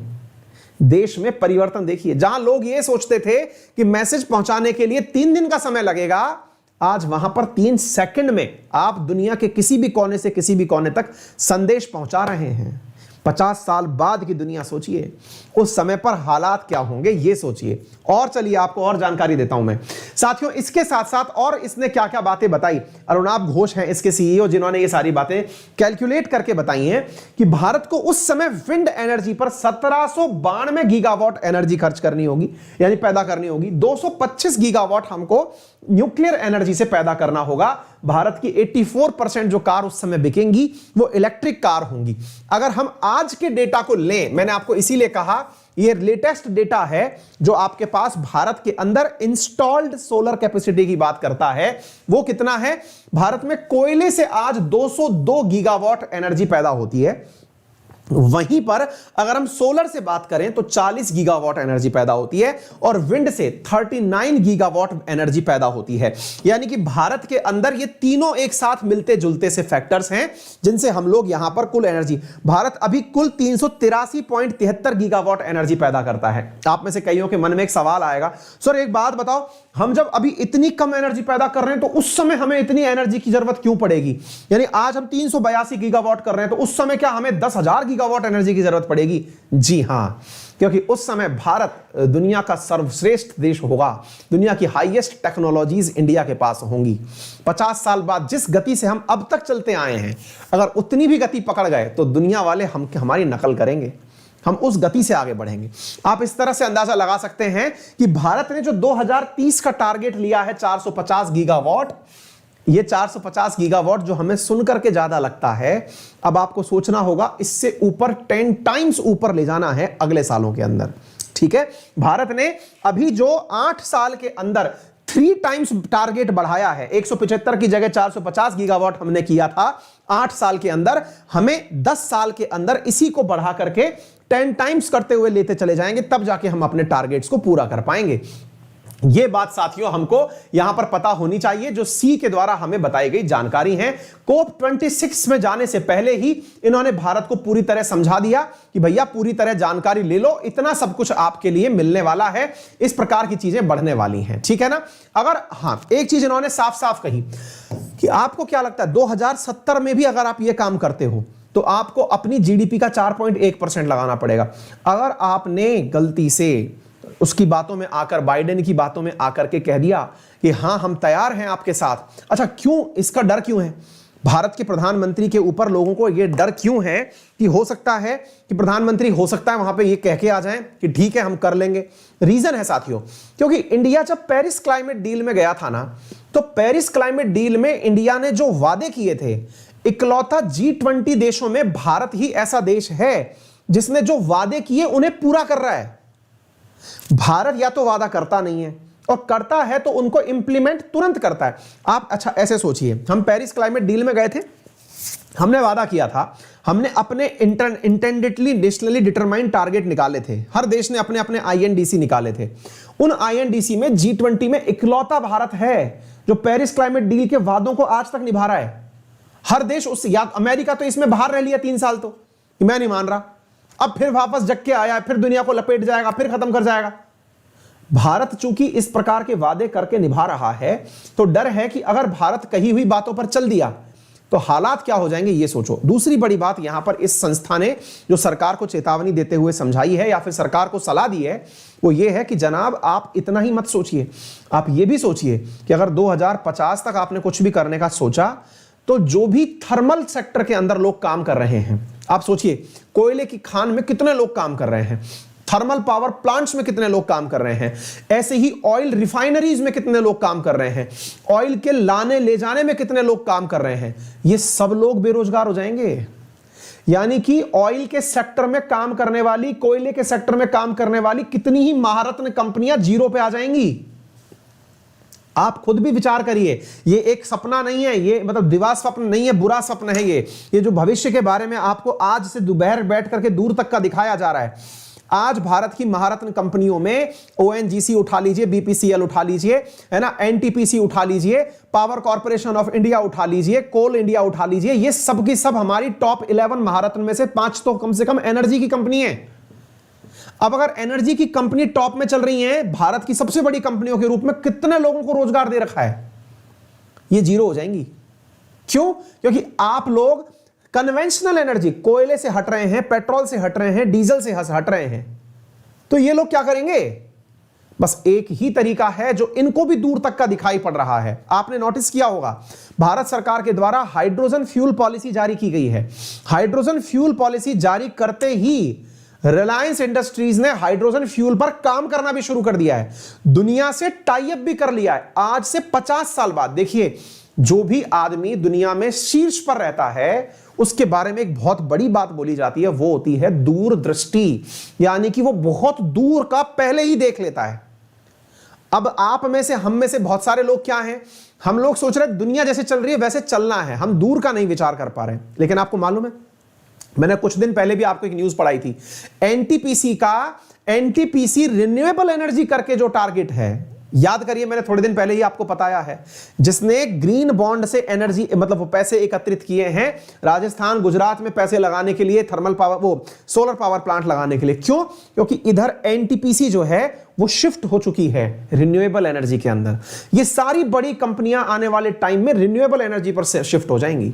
दुनिया की बहुत बड़ी बड़ी कंट्रीज जो हैं वो किस पर शिफ्ट हो जाएंगी? रिन्यूएबल एनर्जीज पर शिफ्ट हो जाएंगी। ये आने वाला समय 50 साल का इतना बड़ा टर्निंग पॉइंट है, जिसने इस दुनिया को देखा, दुनिया अलग ही लेवल पर पहुंचने वाली है। अवतार कैसे दृश्य दिखा करेंगे आपको दुनिया में, क्लियर है? तो यहां पर सरकार से यह भी कहा गया है कि चूंकि भारत उस समय ऐसे ट्रांजिशन फेज में रहेगा कि हम लोग डेवलप होते होते अपनी एनर्जी का सोर्स बदल देंगे। आप सोचिए, आपको जान के आश्चर्य होगा, इसकी सिफारिशों में यह कहा गया है कि पूरी भारत के अंदर उस जो आज आप LPG के सिलेंडर बांट रहे हो ना, सिलेंडर नहीं, लोग बिजली के कनेक्शन पे खाना बनाएंगे, क्योंकि आप इलेक्ट्रिसिटी और फ्यूल छोड़ चुके होंगे। वो सॉरी, आप लोग जो है ना LPG और कोयला, ये सब भोजन निर्माण से दूर की बात हो चुकी होंगी। लोग इलेक्ट्रिसिटी वाले कंडक्टेंस वाला जो भोजन होता है ना, उस पर खाना बनाया करेंगे। तो ऐसी स्थिति में आने वाली सरकारें हो सकता है कि उज्ज्वला योजना के तहत जो है वो सिलेंडर ना बांटे, बल्कि उसकी जगह वो इंडक्शन कुकर और वगैरह चीजें आती है ना, ये बांटे। क्यों? क्योंकि आने वाला समय इलेक्ट्रिसिटी पर बेस्ड होने वाला है। आप अंदाजा लगाइए कि किस दिशा में आप बढ़ रहे हैं। तो ये सारी बातें, और कहा गया है कि अगर आप जाएं तो इन सब बातों को लेके जाना और उनसे कहना कि मेरे देश में इतने लोग बेरोजगार होंगे पुरानी टेक्नोलॉजी वाले, क्योंकि नई टेक्नोलॉजी वालों को तो रोजगार मिल जाएगा, पुरानी टेक्नोलॉजी वाले लोग बेरोजगार होंगे, उनका पैसा दो, तब हम नेट जीरो की तरफ जाएंगे, अदरवाइज नहीं जाएंगे। यानी टेक्नोलॉजी ट्रांजिशन में भारत को पैसा मांगना चाहिए उन लोगों की बेरोजगारी का, जो लोग आने वाले समय में बेरोजगार होने वाले हैं। आज से 30-40 साल बाद वो लोग जो कि कन्वेंशनल फील्ड में काम कर रहे हैं, या तो वो अपना सेक्टर बदल लेंगे या फिर वो अलग क्षेत्र में जाएंगे। क्लियर? उम्मीद है आप लोग ये बात समझ गए होंगे। सारे ट्रकों की बात बता दी, सारी कारों की बात बता दी, ये मैंने आपको बता दिया। हाउस होल्ड इलेक्ट्रिसिटी पर कार्य करेंगे, ये मैंने आपको बता दिया। ये सारी बातें आपको समझ में आ जानी चाहिए। विंड एंड न्यूक्लियर एनर्जी का जो शेयर है ये मैंने आपको बता दिया। विंड जो है 1792 होगा और ये 225 गीगावाट एनर्जी के आसपास होगा। इंडिया जो है थर्ड लार्जेस्ट इमिशन करता है कार्बन डाइऑक्साइड का। इसकी वजह से भारत जो है वो मतलब किस प्रकार के सपने लेकर के चल सकता है, ये मैंने आपको सारी बातें बता दी। उम्मीद है आप लोगों को ये बात समझ में आ जाए कि भारत को अगर नेट जीरो इमिशन की तरफ जाना है तो हमें क्या क्या सपने लेकर के चलना होगा, किस प्रकार से भारत आगे की तरफ बढ़ सकता है। और हम जिस तरह से आज चल रहे हैं, अगर हम ऐसे ही चलते रहें, दुनिया पूरी ऐसी चलते रहे, 2080 तक अगर हम पहुंचे तो शायद नेट जीरो इमिशन निकल करके आ पाएगा। अगर हम बात करें कि कौन कौन सा देश ऐसा है जिसके पास सबसे ज्यादा मतलब ये जो कार्बन डाइऑक्साइड उत्सर्जित करते हैं, तो उसके अंदर अगर हम देखें तो ये क्रम निकल करके आपके सामने आता है। ठीक है, चलिए साथियों आगे बढ़ते हैं। उम्मीद है आप सभी साथियों को ये बात अच्छे से समझ में आ गई होगी। अगर ये बात समझ में आई हो तो वीडियो जो है उसको एक बार लाइक कर दो, चैनल को सब्सक्राइब कर लो, है ना, और जितना हो सके इसे शेयर कर दो कि भारत कैसे नेट जीरो इमिशन प्राप्त कर सकता है। अब एक और इंपॉर्टेंट इंटरेस्टिंग खबर सुनिए। इंटरेस्टिंग खबर यह है, हम लोगों ने बहुत बार जब त्रिवेणी संगम की बात सुनी है, अगर आप जाएं प्रयागराज की यात्रा पर, तो प्रयागराज जब जाएं तो आप चर्चा करते हैं कि प्रयागराज क्या है, बोले गंगा यमुना सरस्वती का संगम है। अच्छा, अब सरस्वती का संगम है, ये हम लोग ऐतिहासिक काल से सुनते आ रहे हैं। ऋग्वेद के अंदर भी सरस्वती नदी की चर्चा है, लेकिन ये सरस्वती नदी कहीं है ही नहीं, अभी तक दिख ही नहीं रही है। ऐसी स्थिति में बहुत सारे पैनल्स भी बनाए गए कि ढूंढो भैया सरस्वती नदी कहीं गायब तो नहीं हो गई, कहीं ऐसा तो नहीं है कि पहले थी लेकिन अब गायब हो गई हो। भाई हो सकता है सूख गई हो, बहुत सारी नदियां जैसे अभी सूखी हुई हैं, पहले उनमें पानी हुआ करता था। ऐसे क्या पता सरस्वती नदी भी पहले रही हो, आज वो गायब हो गई हो। उसको ढूंढने को लेकर के काम किए जाते रहे हैं, ढूंढने को लेकर काम किए जाते रहे हैं। हरियाणा सरकार इसमें बहुत आगे है। उन्होंने पहले भी एक पैनल बनाया था, फिर से कुछ महीने पहले उन्होंने एक पैनल बना दिया कि सरस्वती नदी को ढूंढो। अब आप पूछेंगे ढूंढेंगे कैसे? तो ढूंढने का मतलब ये नहीं है कि सड़क पर चक्कर लगाओ और ढूंढो, कहीं रास्ते में मिल जाए और पूछ लो कि क्या हालचाल है बताओ सरस्वती, ऐसा नहीं है। मुद्दा यह है कि आप पानी के नीचे, जमीन के नीचे जो है ना, हो सकता है कि उसका कोई फ्लो उपस्थित दिख जाए, यानी कि जमीन के नीचे ऐसे साक्ष्य मिल जाए, ऐसे प्रमाण मिल जाए जहां पर नदी का फ्लो हुआ करता था, जहां से नीचे से पता चल जाएगा कि भाई इतने लंबे समय तक पानी बहा है, तो हो सकता है जमीन के नीचे हो। ऐसी स्थिति में हरियाणा सरकार ने हाल ही में लगभग 300 करोड़ रुपए का बजट अलॉट किया है। किस काम के लिए? एक डैम का निर्माण करने के लिए, जिससे उनका मानना है कि उस डैम में पानी रहेगा तो संभव है कि शायद सरस्वती नदी के परकोटे में पानी आ जाए। इस काम को करने के लिए हरियाणा सरकार हिमाचल प्रदेश के बॉर्डर पर एक डैम का निर्माण करवा रही है। उम्मीद की जाती है कि जो सोम करके नदी है उसका पानी उस डैम में लाया जाएगा। उस पानी के आने के बाद से वो चैनल रिचार्ज हो जाएंगे और उस चैनल के रिचार्ज होने से संभव है कि सरस्वती को खोजना आसान हो जाएगा। तो इस काम को करने के लिए 215 करोड़ रुपए जो है वो हरियाणा सरकार खर्च कर रही है। तो यहां पर आप देख सकते हैं सरस्वती नदी को रिवाइव करने के लिए 224 हेक्टेयर मीटर के अंदर हरियाणा सरकार हिमाचल प्रदेश बॉर्डर पर डैम का निर्माण करवा रही है। तो सरस्वती रिवर का जो फ्लो मैप है, हरियाणा सरकार का मानना यह है कि ये हिमाचल प्रदेश से निकल करके आती थी, हिमाचल प्रदेश से निकलकर आने के बाद में ये राजस्थान में एंट्री करती थी और राजस्थान में एंट्री करने के बाद ये जाती थी गुजरात तक, और गुजरात तक जाने के लिए इसका जो रूट है, अब देखिए हम लोग मानते हैं कि प्रयागराज जाती थी। ऐतिहासिक रूप से अगर बात माने, वर्तमान में जो प्रमाण मिलते हैं वो एक नदी हुआ करती थी जो विलुप्त हो गई है, वो राजस्थान होते हुए गुजरात तक जाती थी। तो उस गुजरात वाली जो नदी है ना, उसको सरस्वती मान करके हिमाचल प्रदेश सरकार के साथ मिलकर करके यह निर्माण किया जा रहा है। 215 करोड़ रुपए का टारगेट सरस्वती रिवर का रखा गया है। इंडस के पैरेलली इसको बनाया जा रहा है, मतलब एक प्रकार से समझिए कि यहां पर हिमाचल प्रदेश के अंदर डैम का निर्माण हो जाएगा। माना जाता है कि सरस्वती नदी जो है वो इस प्रकार से राजस्थान बॉर्डर होते हुए कच्छ तक जाती थी, यह मान करके काम चल रहा है। यानी कि एक प्रकार से राजस्थान के बॉर्डर से पाकिस्तान वाले बॉर्डर से हरियाणा तक आती थी, ये सारी गुजरात तक आती थी, ऐसा लोगों का मानना है।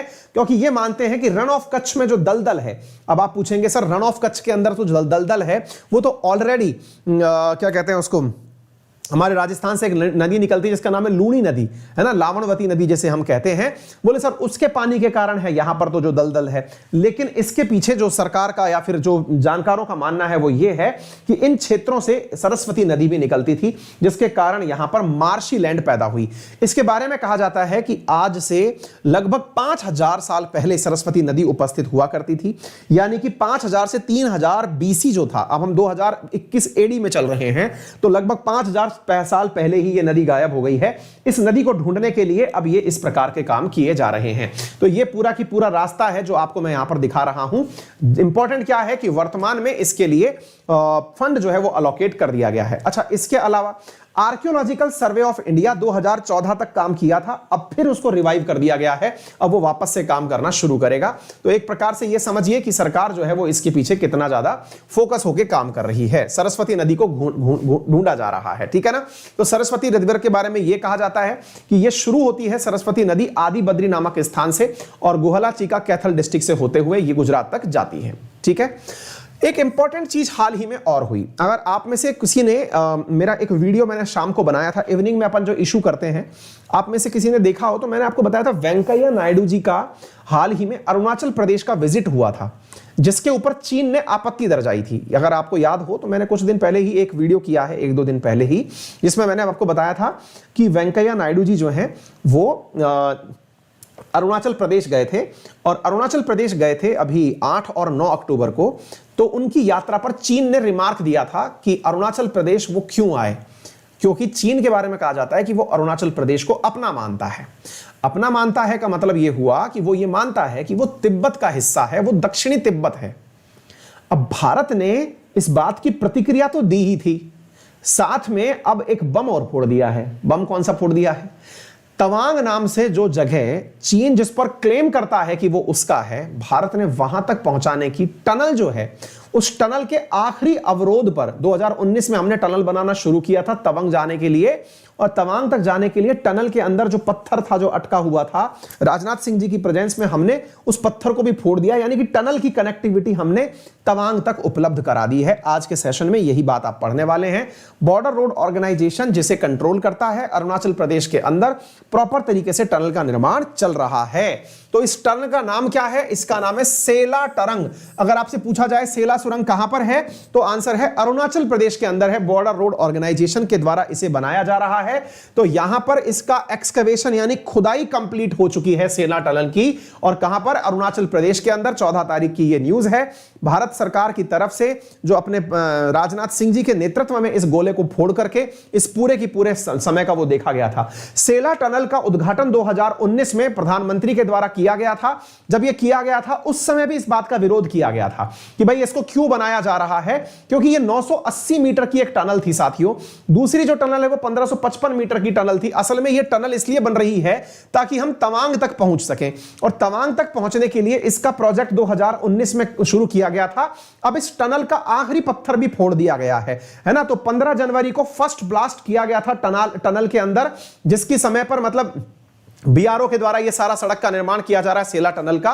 तो यहां पर जो ब्लास्ट का मतलब है कि अब ये इस प्रकार से आप देखिए, तो यहां पर टनल के अंदर मतलब पूरा गोला बारूद फोड़ फाड़ करके इसको पूरी तरह से बना लिया गया है। ब्लास्ट कर करके इस पूरी टनल का निर्माण कार्य चल रहा है। हमने इस काम को 8 मीटर प्रतिदिन फोड़ करके बनाया है। मतलब इसको आप इस प्रकार से सोचिए कि ये एक प्रकार की ऐसी टनल है जो 13,000 मीटर की ऊंचाई पर बन रही है, और इतनी गति से बनाई गई है कि 8 मीटर प्रतिदिन टनल टनल का निर्माण हुआ है, यानी एक प्रकार से धड़ाधड़ इसके अंदर काम चला है।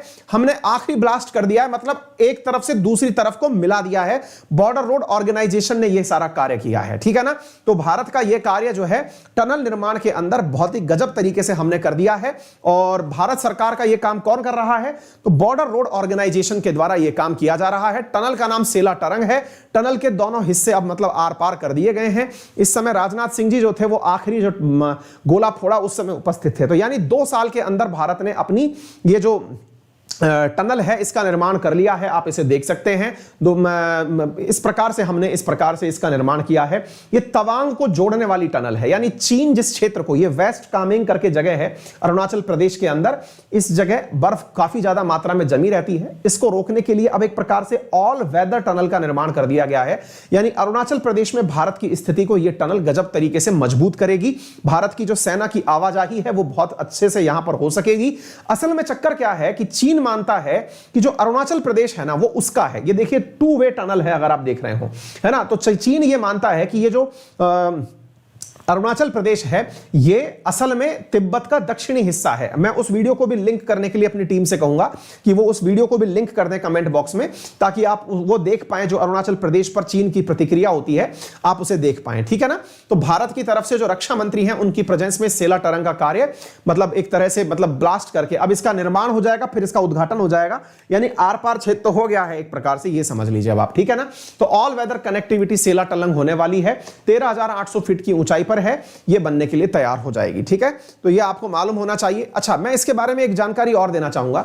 जिस तवांग की हम बात कर रहे हैं, असल में वो जो तवांग है उसका निर्माण कार्य, तवांग जो है उसका निर्माण कार्य, तवांग जो है वो 1962 के युद्ध में चीन के द्वारा ऑक्यूपाई कर लिया गया था। चीन के द्वारा जब इसको ऑक्यूपाई किया गया था तो भारत सरकार के द्वारा इसको रीगेन कर लिया गया था। 1962 के वॉर में तवांग तक आ गया था चीन, है ना, लेकिन उसे वापस उसने लौटा दिया और तब से तवांग पर भारत ही है, यानी अरुणाचल प्रदेश पूरी तरह से भारत के पास ही है और वो इसे तिब्बत का हिस्सा मानता है, ठीक है ना। चलिए, तो उम्मीद है कि मतलब चीन तिब्बत का इसका हिस्सा मानता है और ये पूरे की पूरी मैंने आपको बता दिया। ये तवांग टनल जो है अब इसकी वजह से जो आने जाने का समय है वो कम लगेगा और कार्य बहुत अच्छे से हो जाएगा, ठीक है ना। ये तवांग है, ये मैंने आपको बता दिया। सेला टनल है, धिरांग को तवांग से जोड़ेगी, इसके अंतर्गत पूरी तरह से कार्य हो जाएगा और हम पूरे साल भर जो है वो यहां तक जा पाएंगे, है ना। नाथ, जलेपला, बोमडिला ये यहां के प्रमुख पासेस हैं, उनमें से होकर के ही ये दिरांग और सेला पास टनल निकाल करके जा रही है, ठीक है बेटा। चलिए, तो ये पूरा की पूरा जो रास्ता है ये बालीपारा चारदुआ तवांग का रास्ता 317 किलोमीटर का लंबा रास्ता है और बॉर्डर रोड ऑर्गेनाइजेशन ने बना करके इसको तैयार किया है। 1.55 किलोमीटर का 2 वे है ये और इसके अंदर एक एस्केप टनल बनाई गई है 980 मीटर की, जो कि पैरेलली इसके चलती रहेगी। इस प्रकार से भारत ने इसका निर्माण कार्य किया है। चलिए आगे बढ़ते हैं साथियों। यहां से आगे कुछ इंपॉर्टेंट महत्वपूर्ण क्वेश्चंस की हम जानकारी प्राप्त करते हैं। भारत का पहला अटल सामुदायिक नवाचार केंद्र कहां शुरू किया गया है? तो भारत का पहला अटल सामुदायिक केंद्र जो है वो लॉन्च किया गया है जयपुर के अंदर, ठीक है ना। तो अटल सामुदायिक केंद्र इनोवेशन कम्युनिटी सेंटर जो है उसका उद्घाटन जयपुर के अंदर किया गया है। नीति आयोग, अटल इनोवेशन मिशन और इंडिया स्वच्छ इनोवेशन मिशन के तहत इसका कार्य किया गया है।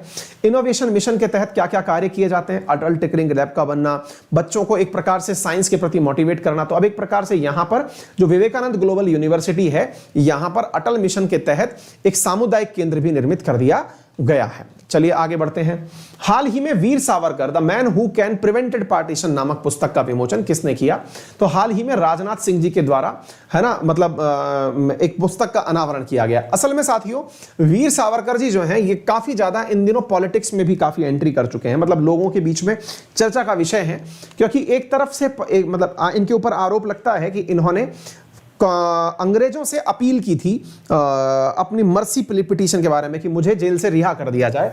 वहीं दूसरी तरफ एक पक्ष यह भी निकल के आता है कि गांधी जी के कहने पर इन्होंने ऐसा किया था।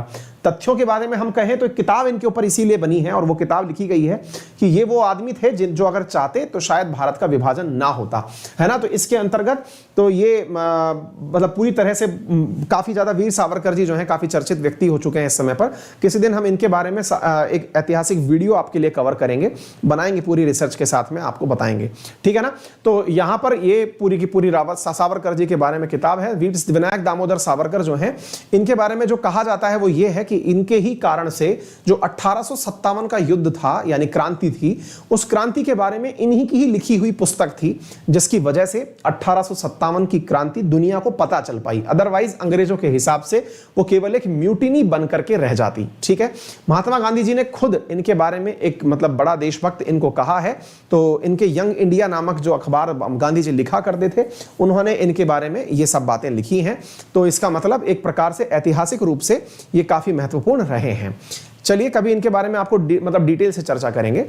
हाल ही में किसने वर्ष 2021 के लिए ग्लोबल बिजनेस सस्टेनेबिलिटी लीडरशिप के लिए प्रतिष्ठित सीके पहलाद पुरस्कार प्राप्त किया है? तो सत्या नडेला जो हैं, इनके द्वारा, सत्या नडेला के द्वारा, जो माइक्रोसॉफ्ट के सीईओ हैं, इन्हें सीके पहलाद अवार्ड से सम्मानित किया गया है ना। तो सीके पहलाद अवार्ड किसके? स्ट्रेटेजिक मैनेजमेंट सोसाइटी के द्वारा दिया गया है CK Prahalad award, scholarly impact देखने के लिए, ठीक है। तो CK Prahalad award, CK Prahalad थे कौन, थोड़ा सा इनके बारे में भी जान लीजिएगा। इनका नाम था असल में कोयंबटूर कृष्णराव पहलाद, है ना। इन्हें सीके पहलाद के नाम से जाना जाता है। इन्होंने हार्वर्ड बिजनेस स्कूल से डॉक्टरेट प्राप्त की थी।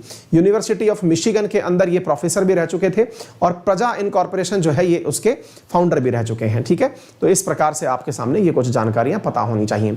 चालू वित्त वर्ष में भारतीय अर्थव्यवस्था के 9.5% यानी 2021-22 और 2023 में 8.5% बढ़ने का अनुमान किसने लगाया है? तो हाल ही में 9.5% फॉर ईयर 2000 के लिए आईएमएफ के द्वारा अंदाजा लगाया गया है। आईएमएफ ने भारत की ग्रोथ रेट 9.5% एक्सपेक्ट की है और ये तुलनात्मक रूप से अगर आप देखें तो दुनिया के अंदर सबसे बेहतरीन में से एक है। शायद इतना इन देशों में से किसी के भी प्रोजेक्शन के अंदर चीज निकल करके नहीं आई है। यानी 2022 में भारत की जो जीडीपी है, अगर मतलब प्रोवाइडेड कोरोना जैसी कोई विपत्ति ना आए, तो आप जरा सोचिए कि भारत अगर इस ग्रोथ रेट से बढ़ता है, दुनिया की टॉप एजेंसीज ने भारत की ग्रोथ रेट को इस प्रकार से प्रोजेक्ट किया है, जो कि काफी ज्यादा सकारात्मक रूप से देखा जाएगा। यानी भारत की ग्रोथ रेट काफी ज्यादा सकारात्मक देखी जाएगी। आगे बढ़ते हैं साथियों अगले प्रश्न की तरफ। अंतरराष्ट्रीय ई कचरा दिवस 2018 से हर साल किस तिथि को मनाया जाता है? तो साथियों 18 से मतलब ये जो ई कास्ट दिवस है ये 14 अक्टूबर को मनाया जाता है। ग्लोबल ई वेस्ट, है ना, 3 से 4% जो है वो मतलब आने वाले समय में देखा जाएगा कि इतने ज्यादा ई कचरा जो है वो 3 से 4% होगा कुल कचरे का। और अगर इतना ज्यादा देखा जाए तो ये अपने आप में बहुत बड़ी बात होती है।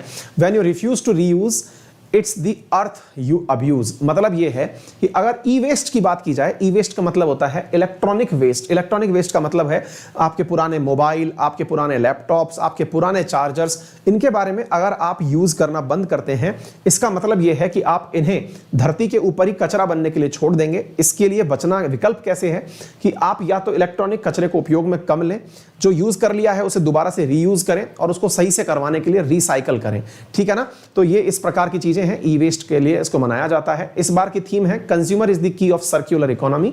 ये आपको याद रखना चाहिए। IEWD the international waste management day जो है वो इस प्रकार से मनाया जाता है। 2018 में ही इसे पहली बार मनाया गया था। अक्षय ऊर्जा आकर्षण सूचकांक में भारत को किस स्थान पर रखा गया है? Rank of India's renewable energy attractiveness index के अंदर कहां पर रखा गया है? तो साथियों हाल ही के अंदर जो अट्रैक्टिव इंडेक्स रैंकिंग निकल करके आई है, इसके अंदर 3rd पोजीशन, मतलब इसके अंदर इंडिया को 3री स्थान मिली है, जबकि यूएस जो है वो 1st पोजीशन पर रहा है और 2nd नंबर पर चाइना रहा है। ऑस्ट्रेलिया 4th नंबर पर रहा है ना। इसके अंतर्गत मतलब जो रिन्यूएबल एनर्जी है उसके क्षेत्र में इन्वेस्टमेंट सबसे ज्यादा कहां हो रहे हैं, तो उसमें 3rd नंबर पर सबसे ज्यादा इन्वेस्टमेंट इंडिया के अंदर हो रहे हैं, ऐसी रिपोर्ट निकल करके आई है। चाइना 2nd पोजीशन पर और इंडिया 3rd पोजीशन पर रहा है। आगे बढ़ते हैं अगले प्रश्न की तरफ। वैश्विक भूख सूचकांक बहुत ज्यादा महत्वपूर्ण है। अगर इन सभी प्रश्नों में से जो आखिर के प्रश्न है उनमें पूछा जाए कि कौन सा सबसे इंपॉर्टेंट है, तो ये सबसे इंपॉर्टेंट क्वेश्चन है ग्लोबल हंगर इंडेक्स। इसमें भारत के अंदर भूख का पैमाना बहुत जबरदस्त तरीके से ऐसे पोजीशन पर पहुंचा है जो बहुत चिंताजनक है। हम आखिर के देशों में पहुंच गए हैं, है ना। 101वां स्थान हमें मिला है 116 देशों में ग्लोबल हंगर इंडेक्स के अंदर, जहां 2020 में हमारे यहां भुखमरी के हालात दुनिया के 94 नंबर पर थे। अभी हालात ये हैं कि हम लोग पाकिस्तान और बांग्लादेश और नेपाल से भी ज्यादा भूखे लोग रखते हैं। यानी हमारे यहां हंगर जो है वो इन देशों से भी ज्यादा है। भुखमरी पाकिस्तान, बांग्लादेश और नेपाल से भी ज्यादा है। अगर हम बात करें तो हमसे पीछे केवल 15 ही देश हैं जो इसके पीछे रहे हैं। अगर आप उन्हें देखेंगे तो जानकर के उनके साथ खड़े होने में भी थोड़ी शर्म सी आएगी। Papua new Guinea, Afghanistan, Nigeria, Congo, Mozambique, Sierra Leone, Timor, Haiti, Liberia, Madagascar, democratic Republic of Congo, Chad, central Republic, Yemen, Somalia. ये अपने आप में ये दर्शाता है कि भारत की मतलब कितनी बुरी स्थिति है। आप भूख के अंदाजे में इस बात को पहचान सकते हैं। 18 देश हैं इंक्लूडिंग चाइना, कुवैत, ब्राजील, जो कि top rank global hunger index के अंदर रखते हैं, और ये अपने आप में एक बहुत ही महत्वपूर्ण स्थान है जो आपको पता होना चाहिए, ठीक है ना। तो ग्लोबल हंगर इंडेक्स के हालात क्या हैं ये मैंने आपको बता दिया, वर्ल्ड का सिनेरियो मैंने आपको बता दिया। 18 countries such as China, Brazil, Kuwait top rank रखते हैं, यानी कि यहां पर मतलब बहुत अच्छे से भूख के ऊपर काम किया गया है, और भारत के हालात जो हैं वो सबसे निम्न दर्जे के हैं। दोयम दर्जे के हालात कितने खराब हैं ये आप देख सकते हैं कि भारत में भूखमरी बिलो के मतलब नीचे की तरफ कितनी ज्यादा गिर चुकी है ना। चलिए आगे बढ़ते हैं साथियों अगले प्रश्न की तरफ। 2020 में 94वें स्थान पर थे, अब हम 101वें स्थान पर पहुंच गए। 15 अक्टूबर 2021 से भारत ने किसके साथ 15 दिवसीय मेगा सैन्य अभ्यास युद्ध अभ्यास शुरू किया है? तो यूएस के साथ भारत ने मिलकर के 15 दिवस की मिलिट्री एक्सरसाइज है जो अलास्का में की जा रही है, वो हमने शुरू कर दी है। इसका नाम है युद्ध अभ्यास, ठीक है ना। तो भारत और अमेरिका 15 दिन का अलास्का जो कि अमेरिका में है, 15 अक्टूबर से हमने युद्ध अभ्यास नामक सैन्य एक्सरसाइज शुरू कर दी है, ठीक है। 15 अक्टूबर से 29 अक्टूबर तक ये चलने वाली है। भारत की तरफ से 350 यहां पर सैनिक गए हुए हैं। आगे बढ़ते हैं। जलवायु जोखिम सूचकांक में भारत की रैंक क्या रही है, यानी कि वर्ल्ड क्लाइमेट रिस्क इंडेक्स में हम कहां हैं? तो वर्ल्ड, ये भी बहुत ही इंपॉर्टेंट क्वेश्चन है, इसमें हम 7वें स्थान पर रहे हैं, ये आपको मालूम होना चाहिए। मोजाम्बिक, जिम्बाब्वे जो है और बहामास जो है वो सबसे ज्यादा प्रभावित रहे हैं, यानी कि यहां पर क्लाइमेट की रिस्क सबसे ज्यादा रही। उसके बाद अगर हम बात करें तो भारत जो है वो 7वें नंबर पर रहा है, जहां पर सबसे ज्यादा मतलब वेदर रिलेटेड जो लॉस हुए हैं इकोनॉमी के अंदर वो सबसे ज्यादा हैं। तो 7वें नंबर पर हम लोग रहे हैं, ये आपको पता होना चाहिए। सबसे ज्यादा जो लॉसेज हैं अगर हम देखें तो क्लाइमेट की वजह से वो मोजाम्बिक, फिर जिम्बाब्वे, फिर बहामास, जापान, मालावी, अफगानिस्तान, फिर इंडिया का नाम निकल करके आता है, ये आपको पता होना चाहिए, है ना। तो इस प्रकार से हमारे यहाँ पर क्लाइमेट का रिस्क भी बहुत बढ़ गया है। क्लाइमेट क्राइसिस के अंदर क्या हालात हैं ये हमने आपको यहाँ पर बताने का प्रयास किया है। आखिरी प्रश्न है, वर्ल्ड स्टील एसोसिएशन के अध्यक्ष हाल ही में कौन बने हैं? तो सज्जन जिंदल जो हैं वो वर्ल्ड स्टील एसोसिएशन, जिसका निर्माण 1967 में हुआ था, जिसका मुख्यालय ब्रसेल्स बेल्जियम में है, और वहां के अध्यक्ष बनकर के आ गए हैं। वर्ल्ड स्टील एसोसिएशन असल में जो स्टील के प्रोड्यूसर्स हैं उनका एक संगठन है जो कि 85% ऑफ वर्ल्ड स्टील जो है उसको कंट्रोल करते हैं। तो उसके अध्यक्ष के रूप में सज्जन जिंदल बनकर के आए हैं।